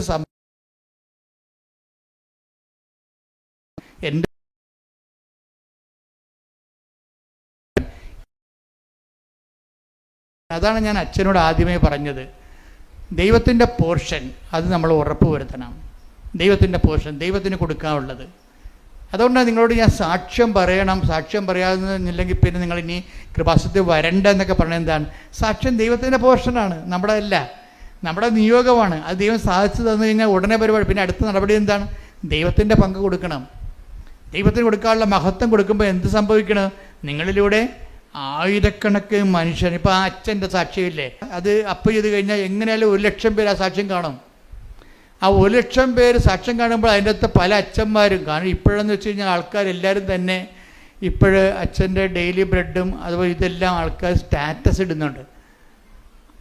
ജർമ്മനിയിൽ നിന്ന് ഒരു ദിവസം എൻ്റെ സഹോദരൻ ഒരു ബന്ധു ഇവിടെ കല്യാണം കഴിച്ച് വന്നപ്പോൾ പറഞ്ഞു, അച്ഛാ തെരുവിലൊക്കെ പലരും കൃപാസനത്തിൻ്റെ ഡെയിലി ബ്രെഡ് സാക്ഷ്യം ഇടുന്നുണ്ട്, സ്റ്റാറ്റസ് ഇടുന്നുണ്ട്. അങ്ങനെയാണ് ഞാനിത് അറിഞ്ഞതെന്ന്. അങ്ങനെ അതാണ് ജനങ്ങൾ വളരെ വിജിലൻ്റായ രീതിയിൽ സുവിശേഷം നല്ല രീതിയിൽ പ്രചരിപ്പിക്കുന്നുണ്ട് ആൾക്കാർ. അച്ഛൻ ഇവിടെ വന്നു, അച്ഛനൊരു ഡൗട്ടായിരുന്നു. ഈ എലംകുളം അച്ഛനെ, എലന്താനം അച്ഛനൊരു ഡൗട്ടായിരുന്നു. ഇതെന്ത് ഈ ഉടമ്പടി എന്ന് പറയണത്? ഉടമ്പടി വ്യക്തികളും ദൈവവും തമ്മിൽ ചെയ്യണമല്ല, പിന്നെ എന്തിനാണ് മരിയൻ ഉടമ്പടി എന്ന് പറയണത്? അപ്പം ചിലർ പറയാം അത് ഫ്രോഡാണ്, ഇവിടെയുള്ള സാക്ഷ്യങ്ങളെല്ലാം കാശ് കൊടുത്തിട്ട് പറയിപ്പിക്കുന്നതാണെന്നാണ്. സാക്ഷ്യം പറഞ്ഞിട്ടുള്ള പല ആൾക്കാരും ഞങ്ങൾ ഓർത്തത് ഇവിടെ ഒരാൾക്ക് 5,000 രൂപ വെച്ച് കൊടുത്തിട്ടാണ് ഞാൻ ഈ സാക്ഷ്യം പറയണത്. അതെന്താ പ്രശ്നം വെച്ച് കഴിഞ്ഞാൽ നിങ്ങൾക്കറിയാമല്ല, ഇവിടെ സാക്ഷ്യം പറയുന്നതിന് പോലും ഭയങ്കര പാടാണ്. ക്യൂ നിൽക്കണം. എത്ര നേരം ക്യൂ നിന്നെങ്കിലാണ് ആൾക്കാർക്ക് അത് ഇനി സാക്ഷ്യം അംഗീകരിച്ച് കിട്ടാൻ വലിയ പാടല്ലേ. മുകളിൽ നിന്ന് പറഞ്ഞു വിട്ടാലും താഴെ അത് സ്കാൻ ചെയ്ത് നോക്കുമ്പോൾ അത് അപ്പ് ചെയ്യാൻ പറ്റാത്ത സാക്ഷ്യമാണെങ്കിൽ നിങ്ങൾ ഒപ്പിട്ട് കൊടുക്കുകയുള്ളൂ, പറയിപ്പിക്കത്തില്ലത്. അപ്പോൾ അതാണ് ഇവിടുത്തെ അവസ്ഥ. അത്രയും സാക്ഷ്യം ക്വാളിറ്റി ഉള്ളതുണ്ട് നമ്മുടെ കയ്യിൽ. ഞാൻ പറഞ്ഞു വരുന്നതിൻ്റെ അർത്ഥം എന്ന് പറയണത്, ഈ ഇപ്പം അച്ഛൻ തന്നെ ചെയ്യണത് എന്താ? അച്ഛന് അനുഭവങ്ങൾ കിട്ടി. അച്ഛൻ ഇവിടെ ഇത് മരിയൻ ഉടമ്പടി എന്ന് വിളിക്കാൻ കാരണം എന്താണെന്നൊക്കെ പറഞ്ഞ് സംശയിച്ചാണ് പുള്ളി കയറണത്. കയറി മുകളിൽ ചെല്ലുമ്പോൾ തന്നെ എൻ്റെ ക്ലാസ് അച്ഛൻ കേൾക്കും. എന്താ കാര്യം? നിങ്ങൾക്ക് സംശയമുണ്ട്, എന്താണ് ദൈവത്തോടല്ലേ ഉടമ്പടി ചെയ്യണത്, പിന്നെ എന്താ മരിയൻ ഉടമ്പടി എന്ന് പറയണത്? അപ്പോൾ ഞാൻ ക്ലാസ്സിലൂടെ പറയും, മരിയൻ ഉടമ്പടി എന്ന് വെച്ച് കഴിഞ്ഞാൽ നമ്മൾ ദൈവത്തോട് തന്നെയാണ് ഉടമ്പടി ചെയ്യണത്, പക്ഷേ ആരുടെ മധ്യസ്ഥതയിൽ? മാതാവിൻ്റെ മധ്യസ്ഥതയിൽ. അതാണ് മരിയൻ ഉടമ്പടി എന്ന് പറയണത്. കാരണം അമ്മയല്ലേ പറഞ്ഞത് അവൻ പറയണത് പോലെ ചെയ്യണമെന്ന്. അപ്പം അവൻ പറയണത് പോലെ ചെയ്തോളാമെന്നല്ലേ നമ്മൾ ദൈവത്തോട് ഉടമ്പടി ചെയ്യണത്? ആരുടെ മധ്യസ്ഥതയിൽ? മാതാവിൻ്റെ മധ്യസ്ഥത. അതാണ് മരിയൻ ഉടമ്പടി. ശ്രദ്ധിക്കട്ടെ. എടുക്കുമ്പോഴേ അച്ഛൻ ഫുൾ ആൻഡ് ഫുൾ കൺവിൻസ്ഡ് ആയിട്ടാണ് ഈ ഉടമ്പടി എടുക്കുന്നത്. ഉടമ്പടി എടുത്തതിന് ശേഷം അച്ഛൻ എല്ലാം അതുക്കൊന്നും പിന്നെ അച്ഛൻ മരുന്നുകളെല്ലാം അവസാനിപ്പിക്കും. കാര്യം അച്ഛന് ആന്തരികമായിട്ട് മാതാവ് തോന്നിക്കും ഇത് കറക്റ്റ് വഴിയാണെന്ന് തോന്നിക്കും. നിങ്ങൾ അച്ഛൻ മരുന്ന് ഉപേക്ഷിച്ചെന്ന് പറഞ്ഞ് നിങ്ങൾ മരുന്ന് ഉപേക്ഷിക്കാൻ ഞാൻ പറയത്തില്ല കേട്ടോ. കാര്യം കൃപാസനത്തിൻ്റെ പോളിസി മാറ്റർ ഞാൻ നേരത്തെ പറഞ്ഞിട്ടുണ്ട്. കത്തോലിക്ക സഭ മരുന്നിനെക്കുറിച്ച് എന്ത് പറയുന്നു അതാണ് കൃപാസനത്തിൻ്റെ കോമൺ പോളിസി എന്ന് പറയുന്നത്. സഭ വൈദികനെയും ഡോക്ടർമാരെയും ആശുപത്രിയെയും അതുപോലെ തന്നെ വൈദ്യത്തെയും അതുപോലെ തന്നെ മരുന്നിനെയും ഒക്കെ ദൈവത്തിൻ്റെ ഹീലിംഗ്, ദൈവത്തിൻ്റെ സൗഖ്യദായകമായ പ്രവർത്തനത്തിൻ്റെ മാധ്യമമായിട്ട് തന്നെയാണ് സഭ കാണുന്നത്. അതിലൂടെയും ഡോക്ടർമാരിലൂടെയും മരുന്നിലൂടെയും സുഖപ്പെടുത്തുന്നത്. ഇപ്പം അച്ഛൻ്റെ ഹീമോഗ്ലോബിൻ എത്രയാണ്? 7.6. അതുപോലെ തന്നെ പിന്നീട് ഓരോ ദിവസം ചെല്ലും തോറും ഈ 2 പോയിൻ്റ് ഉടമ്പടി എടുത്തതിന് ശേഷം ഒരു മരുന്ന് ഉപയോഗിക്കാതെ ഈ ഹീമോഗ്ലോബിൻ കൂടാൻ തുടങ്ങി. 2 പോയിൻ്റ് കൂടി ഒരു 7 ദിവസം കഴിഞ്ഞപ്പോഴുണ്ട് അച്ഛൻ്റെ ഹീമോഗ്ലോബിൻ 14.2 ഹല്ലേലൂയ, യേശുവേ നന്ദി. അപ്പോൾ അച്ഛൻ ഉടനെ അത് ബോഡിയിൽ ഹീമോഗ്ലോബിൻ കൂടി അറിയാവില്ല, ബോഡിയിൽ ഉടനെ അത് ഫീൽ ചെയ്യും, കരുത്ത് തോന്നും, നമുക്ക് ഊർജ്ജസ്വലതയും തോന്നും. അപ്പം അച്ഛൻ വളരെ ഓക്കെ ആയി. അപ്പോൾ അച്ഛൻ്റെ മനസ്സിൽ പറഞ്ഞ അദ്ദേഹം എന്താ ചെയ്തത്? എന്നിട്ട് അദ്ദേഹം പറയുന്നുണ്ട്, ഞാൻ ഉടമ്പടി ഹീലിംഗ് പ്രോസസ്സിൽ ഇരിക്കുമ്പോൾ പോലും ഞാൻ ചെയ്തതെല്ലാം വൃത്തിയായിട്ടാണ് ചെയ്തത്. ഞാൻ 5 പത്രം മേടിച്ചുകൊണ്ട് 5 തരം പത്രം മേടിച്ചുകൊണ്ട് പോകും. 5 തരമാണേ. എന്തൊക്കെയാണ്? മലയാളം, ഇംഗ്ലീഷ്, കന്നഡ, തെലുങ്ക്, ഹിന്ദി. അപ്പോൾ ഒരു വൈദികൻ ചെയ്യണതാണ്. അച്ഛന് ആ ഓരോ കൂട് പത്രം മേടിക്കുകയാണ്. അപ്പോൾ എന്തുമാത്രം മാതാവ് ബോധ്യം കൊടുത്തിട്ടുണ്ട്. എന്തുകൊണ്ടാണ് ഇത്രയും പെട്ടെന്ന് അച്ഛന് ഹീലിംഗ് ഉണ്ടായതെന്ന് പറഞ്ഞു കഴിഞ്ഞാൽ അച്ഛൻ്റെ പ്രേക്ഷിത പ്രവർത്തനം ഓക്കെയാണ്. കാര്യം എന്താ, പൗലോസ് അപ്പോസ്തലൻ പറഞ്ഞത്, ഈ പത്രത്തിലാണല്ലോ കളി മുഴുവൻ ഇരിക്കണത്. അല്ല, ഇവിടെ കൃപാസനത്തിൻ്റെ അറ്റാക്ക് അകത്തുനിന്നും പുറത്തുനിന്നും ഒക്കെ പരാതികൾ കിട്ടുന്നത് എന്താണ്? അപ്പോൾ ഞങ്ങൾക്ക് പത്രത്തെക്കുറിച്ച് ഞങ്ങൾക്ക് ചിരി വരും. എന്താ കാര്യം അറിയാമോ? പത്രം നന്നായി പ്രവർത്തിക്കുകയും അതേസമയം തന്നെ സുവിശേഷം നന്നായി പ്രചരിക്കുകയും സാക്ഷികൾ കൂടുതലുണ്ടാകുകയും ചെയ്യുമ്പോഴേ സത്താന് തീർച്ചയായിട്ടും വിറവലുണ്ടാവും. അവൻ്റെ വിറവൽ അവൻ്റെ ഓരോ തരത്തിലുള്ള മനസ്സിലുണ്ടാകുന്ന അസ്വസ്ഥങ്ങൾ വ്യക്തികളിലൂടെയും ഓരോരോ സംവിധാനങ്ങളിലൂടെയും നമ്മളിങ്ങനെ അലട്ടിക്കൊണ്ടിരിക്കും. അപ്പം ആദ്യം ഞങ്ങൾക്ക് അത് മനസ്സിലായില്ല, പിന്നീട് മനസ്സിലായപ്പോൾ ഞങ്ങൾക്ക് ഭയങ്കര സന്തോഷമായി. എന്താ കാര്യം? അത്ര തീവ്രമായിട്ട് സുവിശേഷ വേല പത്രത്തിലൂടെ നടക്കുന്നുണ്ട്. ഇപ്പോൾ ധ്യാനഗുരുക്കന്മാർ വരെ അതിപ്പോൾ അംഗീകരിച്ചിട്ട് അവരവരുടെ ശുശ്രൂഷകളോട് പറയാൻ തുടങ്ങി, നിങ്ങൾ കണ്ടിട്ടില്ലേ? അപ്പോൾ ഈ അച്ഛൻ ഇത് എല്ലാ ഭാഷകളിലുമുള്ള പത്രങ്ങൾ വാങ്ങിക്കും. അച്ഛൻ ബാംഗ്ലൂർ വർക്ക് ചെയ്യുന്ന കാരണം ഈ കക്ഷികൾ എല്ലാവരും ഉണ്ട്. തെലുങ്കരുണ്ട്, കർണാടകക്കാരുണ്ട് അവിടെ, അതുപോലെ തന്നെ ഹിന്ദിക്കാരുണ്ട്, ഇംഗ്ലീഷുകാരുണ്ട്, മലയാളികളുണ്ട്. എല്ലാ പത്രവും മേടിച്ചിട്ട് അച്ഛൻ പറയുകയാണ്, ഞാൻ ചുമ്മായല്ല പത്രം കൊടുക്കുന്നത്, ഞാൻ കർത്താവിനെക്കുറിച്ച് പറഞ്ഞു കൊടുക്കും. അതാണ് വിഷയം. പത്രം ഇങ്ങനെ രാവിലെ പത്രക്കാരൻ വന്ന് സൈക്കിളെ ബെല്ലടിച്ചിട്ട് പറന്നൊക്കെ വരത്തില്ലേ? നമ്മുടെ മുറികളിലേക്ക്, ഇളംതിണ്ണയിലേക്ക്, പോട്ടിക്കയിലേക്ക് പത്രം അങ്ങനെ കൊടുക്കുകയില്ല. മറിച്ച് ഇതിൻ്റെ ഉദ്ദേശം എന്താണ്? കർത്താവിനെ അറിയാത്തവരെ അറിയിക്കുക, അറിഞ്ഞവരെ ആഴപ്പെടുത്തുക. അപ്പം അച്ഛൻ ചെയ്യണത് എന്താണ്? ഞാൻ അവരവരുടെ ഭാഷ, അച്ഛൻ എല്ലാ ഭാഷയും അറിയാം, അതുകൊണ്ട് അവരവരുടെ ഭാഷ മനസ്സിലാക്കിയിട്ട് അവരോട് അച്ഛൻ്റെ അനുഭവങ്ങൾ ആ ഭാഷയിൽ സംസാരിക്കും. തെലുങ്കിലോ കന്നഡയിലോ ഹിന്ദിയിലോ മലയാളത്തിലോ സംസാരിച്ചതിന് ശേഷമാണ് അച്ഛൻ ഈ പത്രം കൊടുക്കുന്നത്. പിന്നെ എങ്ങനെ ദൈവം വിട്ടുമാറണത്? അപ്പം അത് അദ്ദേഹത്തിന് വർക്ക് സിസ്റ്റമല്ലേ, സത്യസന്ധമല്ലേ, വർക്ക് സത്യസന്ധമല്ലേ? അതുകൊണ്ട് തന്നെ ദൈവം അദ്ദേഹത്തിലൂടെ ഇത് മാത്രമല്ല, അതായത് ഈ ബൈബിളിൽ പറയുകയും ഈ പത്രം കൊടുക്കുന്നത് എന്താ നിങ്ങൾക്കറിയാവില്ല. പത്രം എന്ന് പറഞ്ഞാൽ എന്താണ്? ഞാൻ എപ്പോഴും പറയും, അത് വെന്ത ചോറാണ്. സുവിശേഷം നെല്ലാണെങ്കിൽ അതിൻ്റെ ചോറാണ്. അത് വേവിച്ച് ജനങ്ങളുടെ അനുഭവങ്ങളാകുന്ന കറികളോട് കൂടിയാണ് ഇത് വിളമ്പഴിക്കണത്. പത്രത്തിൽ വിളമ്പഴിക്കണത് എന്താണ്? അത് ചോറും കറിയുമാണ്. വചനം അതാ ജനങ്ങളുടെ അനുഭവങ്ങൾ ആ വചനം ഓരോ വ്യക്തികളും വിശ്വാസം, പ്രത്യാശ, ദൈവസ്നേഹം എന്നിവ കൊണ്ട് പാചകം ചെയ്യുമ്പോൾ ആ നെല്ല് ചോറായിട്ട് വെന്തിട്ട് അതിൻ്റെ കൂടെ അവിടെ അനുഭവങ്ങളാകുന്ന കറികളോട് കൂടി ഒരു വിഭവമായിട്ടാണ് നമ്മളത് ജനങ്ങളിലേക്ക് എത്തിക്കുന്നത്. പത്രം ഒരു സുവിശേഷ വിഭവം. കൈയടിക്കട്ടെ, ശ്രുതിക്കട്ടെ. അതെ, റോമർ 1:16 എടുത്തേ. സുവിശേഷത്തെക്കുറിച്ച് ഞാൻ ലജ്ജിക്കുന്നില്ല. കണ്ട, അതാണ് തുടങ്ങുന്നത്. സുവിശേഷത്തെക്കുറിച്ച് ഞാൻ ലജ്ജിക്കുന്നില്ല. ആദ്യം അത് യഹൂദർക്ക്, പിന്നീട് വിജാതിയർക്ക് രക്ഷയിലേക്ക് നയിക്കുന്ന ദൈവത്തിൻ്റെ ശക്തിയാണ്. അത് നിസ്സാരമല്ല കേട്ടോ. പത്രം ഒരു ശക്തിയുണ്ട്. പത്രത്തിൻ്റെ ശക്തി എന്നൊക്കെ പറയുകയല്ലേ. ആ ശക്തി എന്ന് പറഞ്ഞാൽ എന്താണത്? സുവിശേഷമാണത്. സുവിശേഷം ഇപ്പം നമ്മൾ സാക്ഷ്യം പറയുമ്പോൾ നമ്മൾ സുവിശേഷം ആകുകയാണ്. സാക്ഷ്യം പത്രത്തിൽ എഴുതി കൊടുക്കുമ്പോൾ നമ്മൾ സുവിശേഷം ഏകുകയാണ്. പിടിയിട്ടില്ലേ? നമ്മൾ സാക്ഷ്യം പറയുമ്പോൾ ആരാകും? നമ്മൾ സുവിശേഷമാകും. നമ്മളെ സാക്ഷ്യം പ്രിൻ്റ് ചെയ്ത നമ്മുടെ സാക്ഷ്യം പത്രത്തിലാക്കിയിട്ട് അനേകരുടെ സാക്ഷ്യങ്ങൾ നമ്മൾ ജനങ്ങളിലേക്ക് കൊടുക്കുമ്പോൾ നമ്മൾ എന്താണ്? സുവിശേഷം ഏകുക.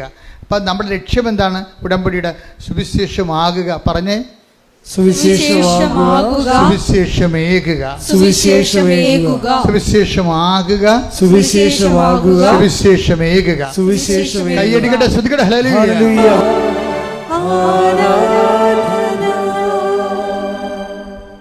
സുവിശേഷത്തെ പറ്റി ഞാൻ ലജ്ജിക്കുന്നില്ല. പറഞ്ഞേ, സുവിശേഷത്തെ പറ്റി ഞാൻ ലജ്ജിക്കുന്നില്ല.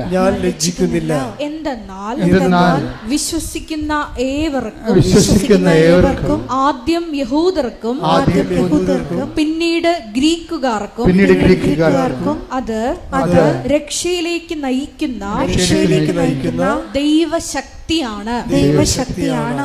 അപ്പോഴേ പത്രം ഒരു ശക്തിയാണെന്ന് പറയാൻ കാര്യം എന്താണ്? പത്രത്തിൽ കർത്താവിൻ്റെ വചനങ്ങൾ, ആ വചനങ്ങൾ അനുഭവിച്ചവരുടെ അനുഭവ സാക്ഷ്യങ്ങൾ കൂടിയാണ് കൊടുക്കുന്നത്. ഇത് നമ്മൾ കൊടുക്കുമ്പോൾ ലജ്ജിക്കരുത്. എന്താ കാര്യം? സുവിശേഷത്തെക്കുറിച്ച് ലജ്ജിക്കുന്നവന് ക്രിസ്തുവിനെക്കുറിച്ചാണ് ലജ്ജിക്കുന്നത്. അതവിടെ വിഷയം പോകുന്നത്. സുവിശേഷത്തെക്കുറിച്ച് ലജ്ജിക്കുന്നത്, ഇപ്പം നമ്മളെ സംബന്ധിച്ചുള്ള സുവിശേഷം കണ്ടിട്ടില്ല, മലയാളം സുവിശേഷം വായിച്ചിട്ടില്ല, വായിച്ചാൽ തന്നെ മനസ്സിലായിട്ടില്ല. ഈ മനസ്സിലാകാത്തവർക്ക് പിന്നെ എന്ത് ചെയ്യും? മനസ്സിലാകുന്ന ഭാഷയിലാണ് സുവിശേഷം പത്രത്തിലൂടെ എഴുതിയിരിക്കുന്നത്, അവരുടെ അനുഭവത്തിലൂടെ. എല്ലാവരും സുവിശേഷം പത്രം വായിച്ച് അനുഭവം കണ്ടറിഞ്ഞിട്ടാണ് പിന്നെ സുവിശേഷം കേൾക്കാൻ വേണ്ടി വരണതും അത് വിശ്വസിക്കാൻ വേണ്ടി വരണതും അന്തരിച്ച് ജീവിക്കാൻ വേണ്ടി തയ്യാറാകണതും. കൈയടിച്ച് കർത്താവ് ഹല്ലേലൂയ. ഹല്ലേലൂയ ഹല്ലേലൂയ ഹല്ലേലൂയ യേശുവേ സ്തുതി. ഹല്ലേലൂയ ഹല്ലേലൂയ ഹല്ലേലൂയ ഹല്ലേലൂയ യേശുവേ ആരാധന. അപ്പോൾ ഇതോടുകൂടി അച്ഛൻ്റെ വർക്ക് ആത്മാർത്ഥമാണ് ദൈവത്തിന് തോന്നിയപ്പോഴേ 2 കാര്യങ്ങൾ കൂടി അച്ഛന് ചെയ്ത് കൊടുത്ത്. അതായത് അച്ഛന് ഭയങ്കര ജോയിൻറ്റ് പെയിൻസ് ആയിരുന്നു. ആ ജോയിൻറ്റ് പെയിൻസ് ചെന്നപാടെ തന്നെ പോയി. അച്ഛൻ നടക്കാനോ എടുക്കാനോ പാടില്ലാത്ത വിധത്തിലുള്ള ജോയിൻറ്റ് പെയിൻസാണ്. ആ ജോയിൻറ്റ് പെയിൻസ് വെച്ചുകൊണ്ടാണ് കർത്താവ് ഈ പത്രമൊക്കെ അച്ഛൻ വിതരണം ചെയ്യണതും ആൾക്കാർക്ക് സുവിശേഷ വേല പ്രേക്ഷിത വേല ചെയ്യണത്. അപ്പോൾ അതോട് ജോയിൻറ്റ് പെയിൻസ് മാറി. 2ാമതൊരു കാര്യം കൂടി മാറിയതായിട്ട് അച്ഛൻ പറയുന്നത്, അതായത് ഷുഗറാണ്. 300ഓളം ഉണ്ടായിരുന്ന ഷുഗർ നോർമലായിട്ട് 113 നോർമൽ ആവശ്യമായിരിക്കും. അപ്പോൾ ഇതെല്ലാം ഒരു വ്യക്തികളിൽ, അതായത് നിങ്ങളൊരു അനുഭവം കിട്ടിക്കഴിയുമ്പോൾ പിന്നീട് നിങ്ങൾ പ്രവർത്തനങ്ങളിലും പ്രേക്ഷിത പ്രവർത്തനങ്ങളിലും കയറി നിൽക്കണം. അപ്പോഴാണ് നിങ്ങൾ സ്റ്റെപ്പായിട്ട് ദൈവം ഓരോ വിഷയങ്ങൾ ഇടപെട്ട് വരണത്. എന്ന് വെച്ച് കഴിഞ്ഞാൽ നമ്മൾ പ്രാവർത്തനത്തിന് ആനുപാതികമായിരിക്കും ദൈവാനുഭവം എന്ന് ഞാൻ പറയുകയല്ല. അച്ഛൻ്റെ അനുഭവങ്ങൾ നിങ്ങൾക്ക് പകർന്നു നൽകുകയാണ്. അച്ഛൻ്റെ അനുഭവം ഇതാണ്. ഇതുപോലെ അനുഭവമുള്ള ആയിരങ്ങളുണ്ട്. അവരുടെ സാക്ഷ്യങ്ങളാണ് നമ്മൾ എല്ലാ ദിവസവും കേട്ടുകൊണ്ടിരിക്കുന്നത്. അപ്പം സാക്ഷ്യം എന്ന് പറയണത് തന്നെ അതുപോലെ തന്നെ ഇപ്പം എപ്പോഴും നിങ്ങൾ ചെയ്യേണ്ടത്, ഞാനിപ്പോൾ എന്നെ കാണാൻ വരുന്നവരോട് പറയും, നിങ്ങൾ ഇന്ന് മുതൽ എന്നെ സുവിശേഷത്തിൻ്റെ സാക്ഷിയാക്കണമെന്ന് പ്രാർത്ഥിക്കണമെന്ന് പറയും. കാര്യം വെച്ചാൽ ദൈവത്തിൻ്റെ ഇൻട്രസ്റ്റ് കൂടി കവർ ചെയ്തുകൊണ്ടാണ് ഞാൻ ആ ഉപദേശം കൊടുക്കുന്നത്. അല്ല തീഷ്ണമായി പ്രാർത്ഥിക്കണമെന്നല്ല പറയണത്.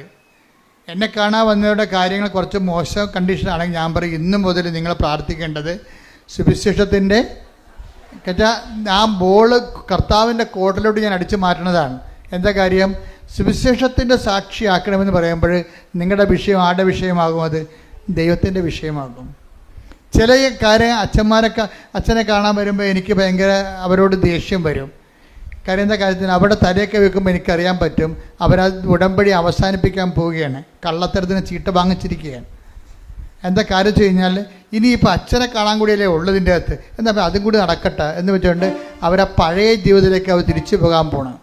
ഇതിനുള്ളിൽ നമുക്ക് ഉള്ള പിന്നെ ഒരു ചാൻസ് ഉള്ളത് അച്ഛനെ കാണുകയാണ്. അപ്പോൾ അച്ഛനെ കാണുന്നത് അനുഗ്രഹം ഏതെങ്കിലും വിധത്തിൽ കിട്ടിക്കോട്ടുള്ളൂ എന്നുള്ള അവസാന നടപടി ഭാഗമാണ്. അത് അവർ ദൈവത്തിന് വേണ്ടി ജീവിക്കുന്നതിന് അവർക്ക് താല്പര്യമില്ല. അപ്പം ഞാനിവിടെ എന്നെ കാണാൻ വരുമ്പോൾ തന്നെ ചോദിക്കും, ഉടമ്പടി ഇവിടം വരെയായി, ഇതാരാണ് എടുത്തത്, നിങ്ങൾ ചെയ്യുന്ന പ്രേക്ഷിത വേല എന്താണ്, നിങ്ങൾ ചെയ്യുന്ന ആതുര സേവനം എന്താണ്, എത്ര രോഗികളെ കാണാൻ പോയി, ഇവർ ജപിച്ച് പാടിക്കും. അപ്പോൾ ഞാൻ വണ്ടി വിട്ടേക്കാൻ പറയും. അപ്പോൾ എനിക്ക് മനസ്സിലാവും ദൈവത്തിന് പ്രയോജനമില്ലാത്ത ഒരു ചാണാപ്പുഴുക്കാണ് ഈ സാധനം. അപ്പോൾ ഇതിനെ കൊണ്ടിന് മുന്നോട്ട് പോയിട്ട് കാര്യമില്ല. Why should I waste my time? രോഗിയാണെങ്കിൽ മാത്രം പ്രാർത്ഥിക്കും. കാര്യം രോഗിയോട് കരുണ കാണിക്കണം കർത്താവ് പറഞ്ഞിട്ടില്ലേ. അല്ലെങ്കിൽ എനിക്കറിയാം ഇത് അനുഗ്രഹം അടിച്ചു മാറ്റിയിട്ട് ദൈവത്തിൽ നിന്ന് പിന്തിരിഞ്ഞ് പോകാനുള്ള ഉദ്ദേശത്തിന് വേണ്ടിയാണ്, കാപട്യമായിട്ടാണ് ഇവിടെ അച്ഛനെ കാണാൻ ഉദ്ദേശിക്കുന്നത്. അപ്പോൾ അത് നിങ്ങളെ ശ്രദ്ധിക്കണം. അത് ചില ആൾക്കാർ അച്ഛനെ കണ്ടു കഴിയുമ്പോൾ മുമ്പത്തെക്കാൾ വെടിക്കെട്ടായിട്ട് അവരങ്ങോട്ട് ഉണർന്ന് അവിടെ തെറ്റുകളൊക്കെ തിരുത്തി ഭംഗിയായിട്ട് ഒരു ഉടമ്പടി ചെയ്ത് കർത്താവിൻ്റെ സാക്ഷിയായിട്ട് പോകണത് കാണാം. അതുപോലെ തന്നെ ഇന്നലെ കഴിഞ്ഞ ദിവസങ്ങളിലൊക്കെ ഞാൻ നിങ്ങളെക്കുറിച്ച് ഈ ഞായറാഴ്ച കൂട്ടായ്മ ധ്യാനം റെക്കോർഡ് ചെയ്യുന്ന ആരാധനയിൽ വെച്ച് നിങ്ങളെക്കുറിച്ച് ഓർക്കുമ്പോഴൊക്കെ എൻ്റെ മനസ്സിൽ കർത്താവ് തരണ ഒരു വചനം എന്താണെന്നറിയാമോ? ഒരു മനുഷ്യൻ പണ്ട് രഥത്തിൻ്റെ പുറകെ ഓടി നടന്ന്, സുവിശേഷത്തിൽ ഏറ്റവും മനോഹരമായ ഒരു രംഗമാണത്. അത് എത്യോപ്യക്കാർ ഫൈനാൻസ് രാജാവ്, അവിടുത്തെ ഫൈനാൻസ് മന്ത്രിയാണ്, എത്യോപ്യക്കാരൻ, ഷണ്ടനാണ് അയാൾ. അദ്ദേഹം ഷണ്ടൻ എന്ന് പറഞ്ഞാൽ എന്താണെന്ന് വെച്ചാൽ ടെസ്റ്റിക്കിൾസൊക്കെ മുറിച്ച് കളയും. കർത്താവിൻ്റെ കാലത്ത് എത്യോപ്യയിലൊക്കെ എല്ലാ രാജ്യങ്ങളിലും ധനമന്ത്രിമാരുണ്ടാകുമല്ലോ. അപ്പോൾ ധനമന്ത്രിമാരുണ്ടാകുമ്പോൾ രാജാക്കന്മാരെന്താ ചെയ്യണമെന്നറിയാമോ? അവരുടെ വൃഷ്ണം കണ്ടിച്ച് കളയും. എന്താ കാര്യം? ഇവർക്ക് മക്കളുണ്ടായി കഴിഞ്ഞാൽ ഇവർ ഖജനാവിൽ നിന്ന് കൈയിട്ട് വരും. അതാണ് എത്യോപ്യക്കാരൻ ഷണ്ടൻ എന്ന് പറയണത്. ഫൈനാൻസ് മിനിസ്റ്ററാണ് അവിടുത്തെ. പക്ഷേ ബൈബിൾ പറയുന്നുണ്ട് അയാൾ ഷണ്ടനാണ്. കാരണം ഫൈനാൻസ് മിനിസ്റ്റർ ആയതുകൊണ്ട് സ്വാഭാവികമായിട്ട് കോടിക്കണക്കിന് രൂപ വരുമ്പോൾ അയാളുടെ കുടുംബത്തിലേക്ക് കൊടുക്കാതിരിക്കാൻ വേണ്ടി, അയാളുടെ കുടുംബം ഉണ്ടാകാതിരിക്കാൻ വേണ്ടി അയാളുടെ വൃഷണങ്ങൾ മുറിച്ച് കളയും. അതങ്ങനെ ഷണ്ടൻ. അതാണ് ഈശോ പറയണത്, മനുഷ്യരാൽ ഷണ്ടന്മാരാക്കപ്പെടുന്നവരുണ്ട് അല്ലേ? ഈശോ പറയത്തില്ലേ, സ്വരാജ്യത്തെ പോലെ തങ്ങളെ തന്നെ ഷണ്ടന്മാരാക്കുന്നവരുണ്ട്. അപ്പോൾ ഈ മനുഷ്യരാൽ ഷണ്ടന്മാരാക്കുന്നവരാണ് ഈ ടൈപ്പ്. ഈ മനുഷ്യൻ ജെറുസലേമിൽ ദൈവാരാധനയ്ക്ക് പോയിട്ട് തിരിച്ചു വരികയാണ്. ആ രംഗത്തെ നടപടി പുസ്തകം 8:29 എടുത്ത് ശ്രുതികട ഹല്ലേലൂയ. പ്രവർത്തനങ്ങൾ 8:29. ആത്മാവ് പീലിപ്പോസിനോട് പറഞ്ഞു. ആത്മാവ് പീലിപ്പോസിനോട് പറഞ്ഞു, ആ രഥത്തെ സമീപിച്ച്. ഈ ഫൈനാൻസ് മിനിസ്റ്ററിലെ ധനകാര്യ മന്ത്രിയുടെ രഥത്തിൽ പോകുകയാണ് അയാൾ. അപ്പം ആത്മാവ് പീലിപ്പോസിനോട് പറഞ്ഞു, എന്താ പറയണത്? ആ രഥത്തെ സമീപിച്ച് അതിനോട് ചേർന്ന് നടക്കുക. അതിനോട് ചേർന്ന് നടക്കുക. അപ്പോൾ എന്താ കാര്യം എന്നറിയാവോ? ഈ പീലിപ്പോസ് ഇങ്ങനെ ചേർന്ന് നടക്കുമ്പോൾ ഈ മനുഷ്യൻ വചനം വായിച്ചുകൊണ്ടിരിക്കുകയാണ്. അപ്പോൾ പീലിപ്പോസ് അയാളോട് ചോദിക്കും, ഈ രഥത്തിൻ്റെ ഒപ്പം നടക്കുകയാണ്, അണച്ചണച്ച് ഓടുകയാണ്. എന്തോ ഒരു ചൈതന്യമാണെന്ന് നോക്കിയേ. ആ രഥത്തെ കുതിര വലിച്ചുകൊണ്ട് പോകുമ്പോൾ കുതിരയുടെ സ്പീഡിന് ഈ അപ്പോസ്തലൻ പുറകെ ഇങ്ങനെ ഓടി ഓടി അണക്കുകയാണ്. അണക്കുന്നതിൻ്റെ ഇടയ്ക്ക് കിതച്ചുകൊണ്ട് ചോദിക്കും, വായിക്കുന്നത് മനസ്സിലാകുന്നുണ്ടോ എന്നാണ്. അങ്ങനെ ഈ സുവിശേഷ വേലക്കൊരു അണപ്പും കിതപ്പും ഉണ്ട്.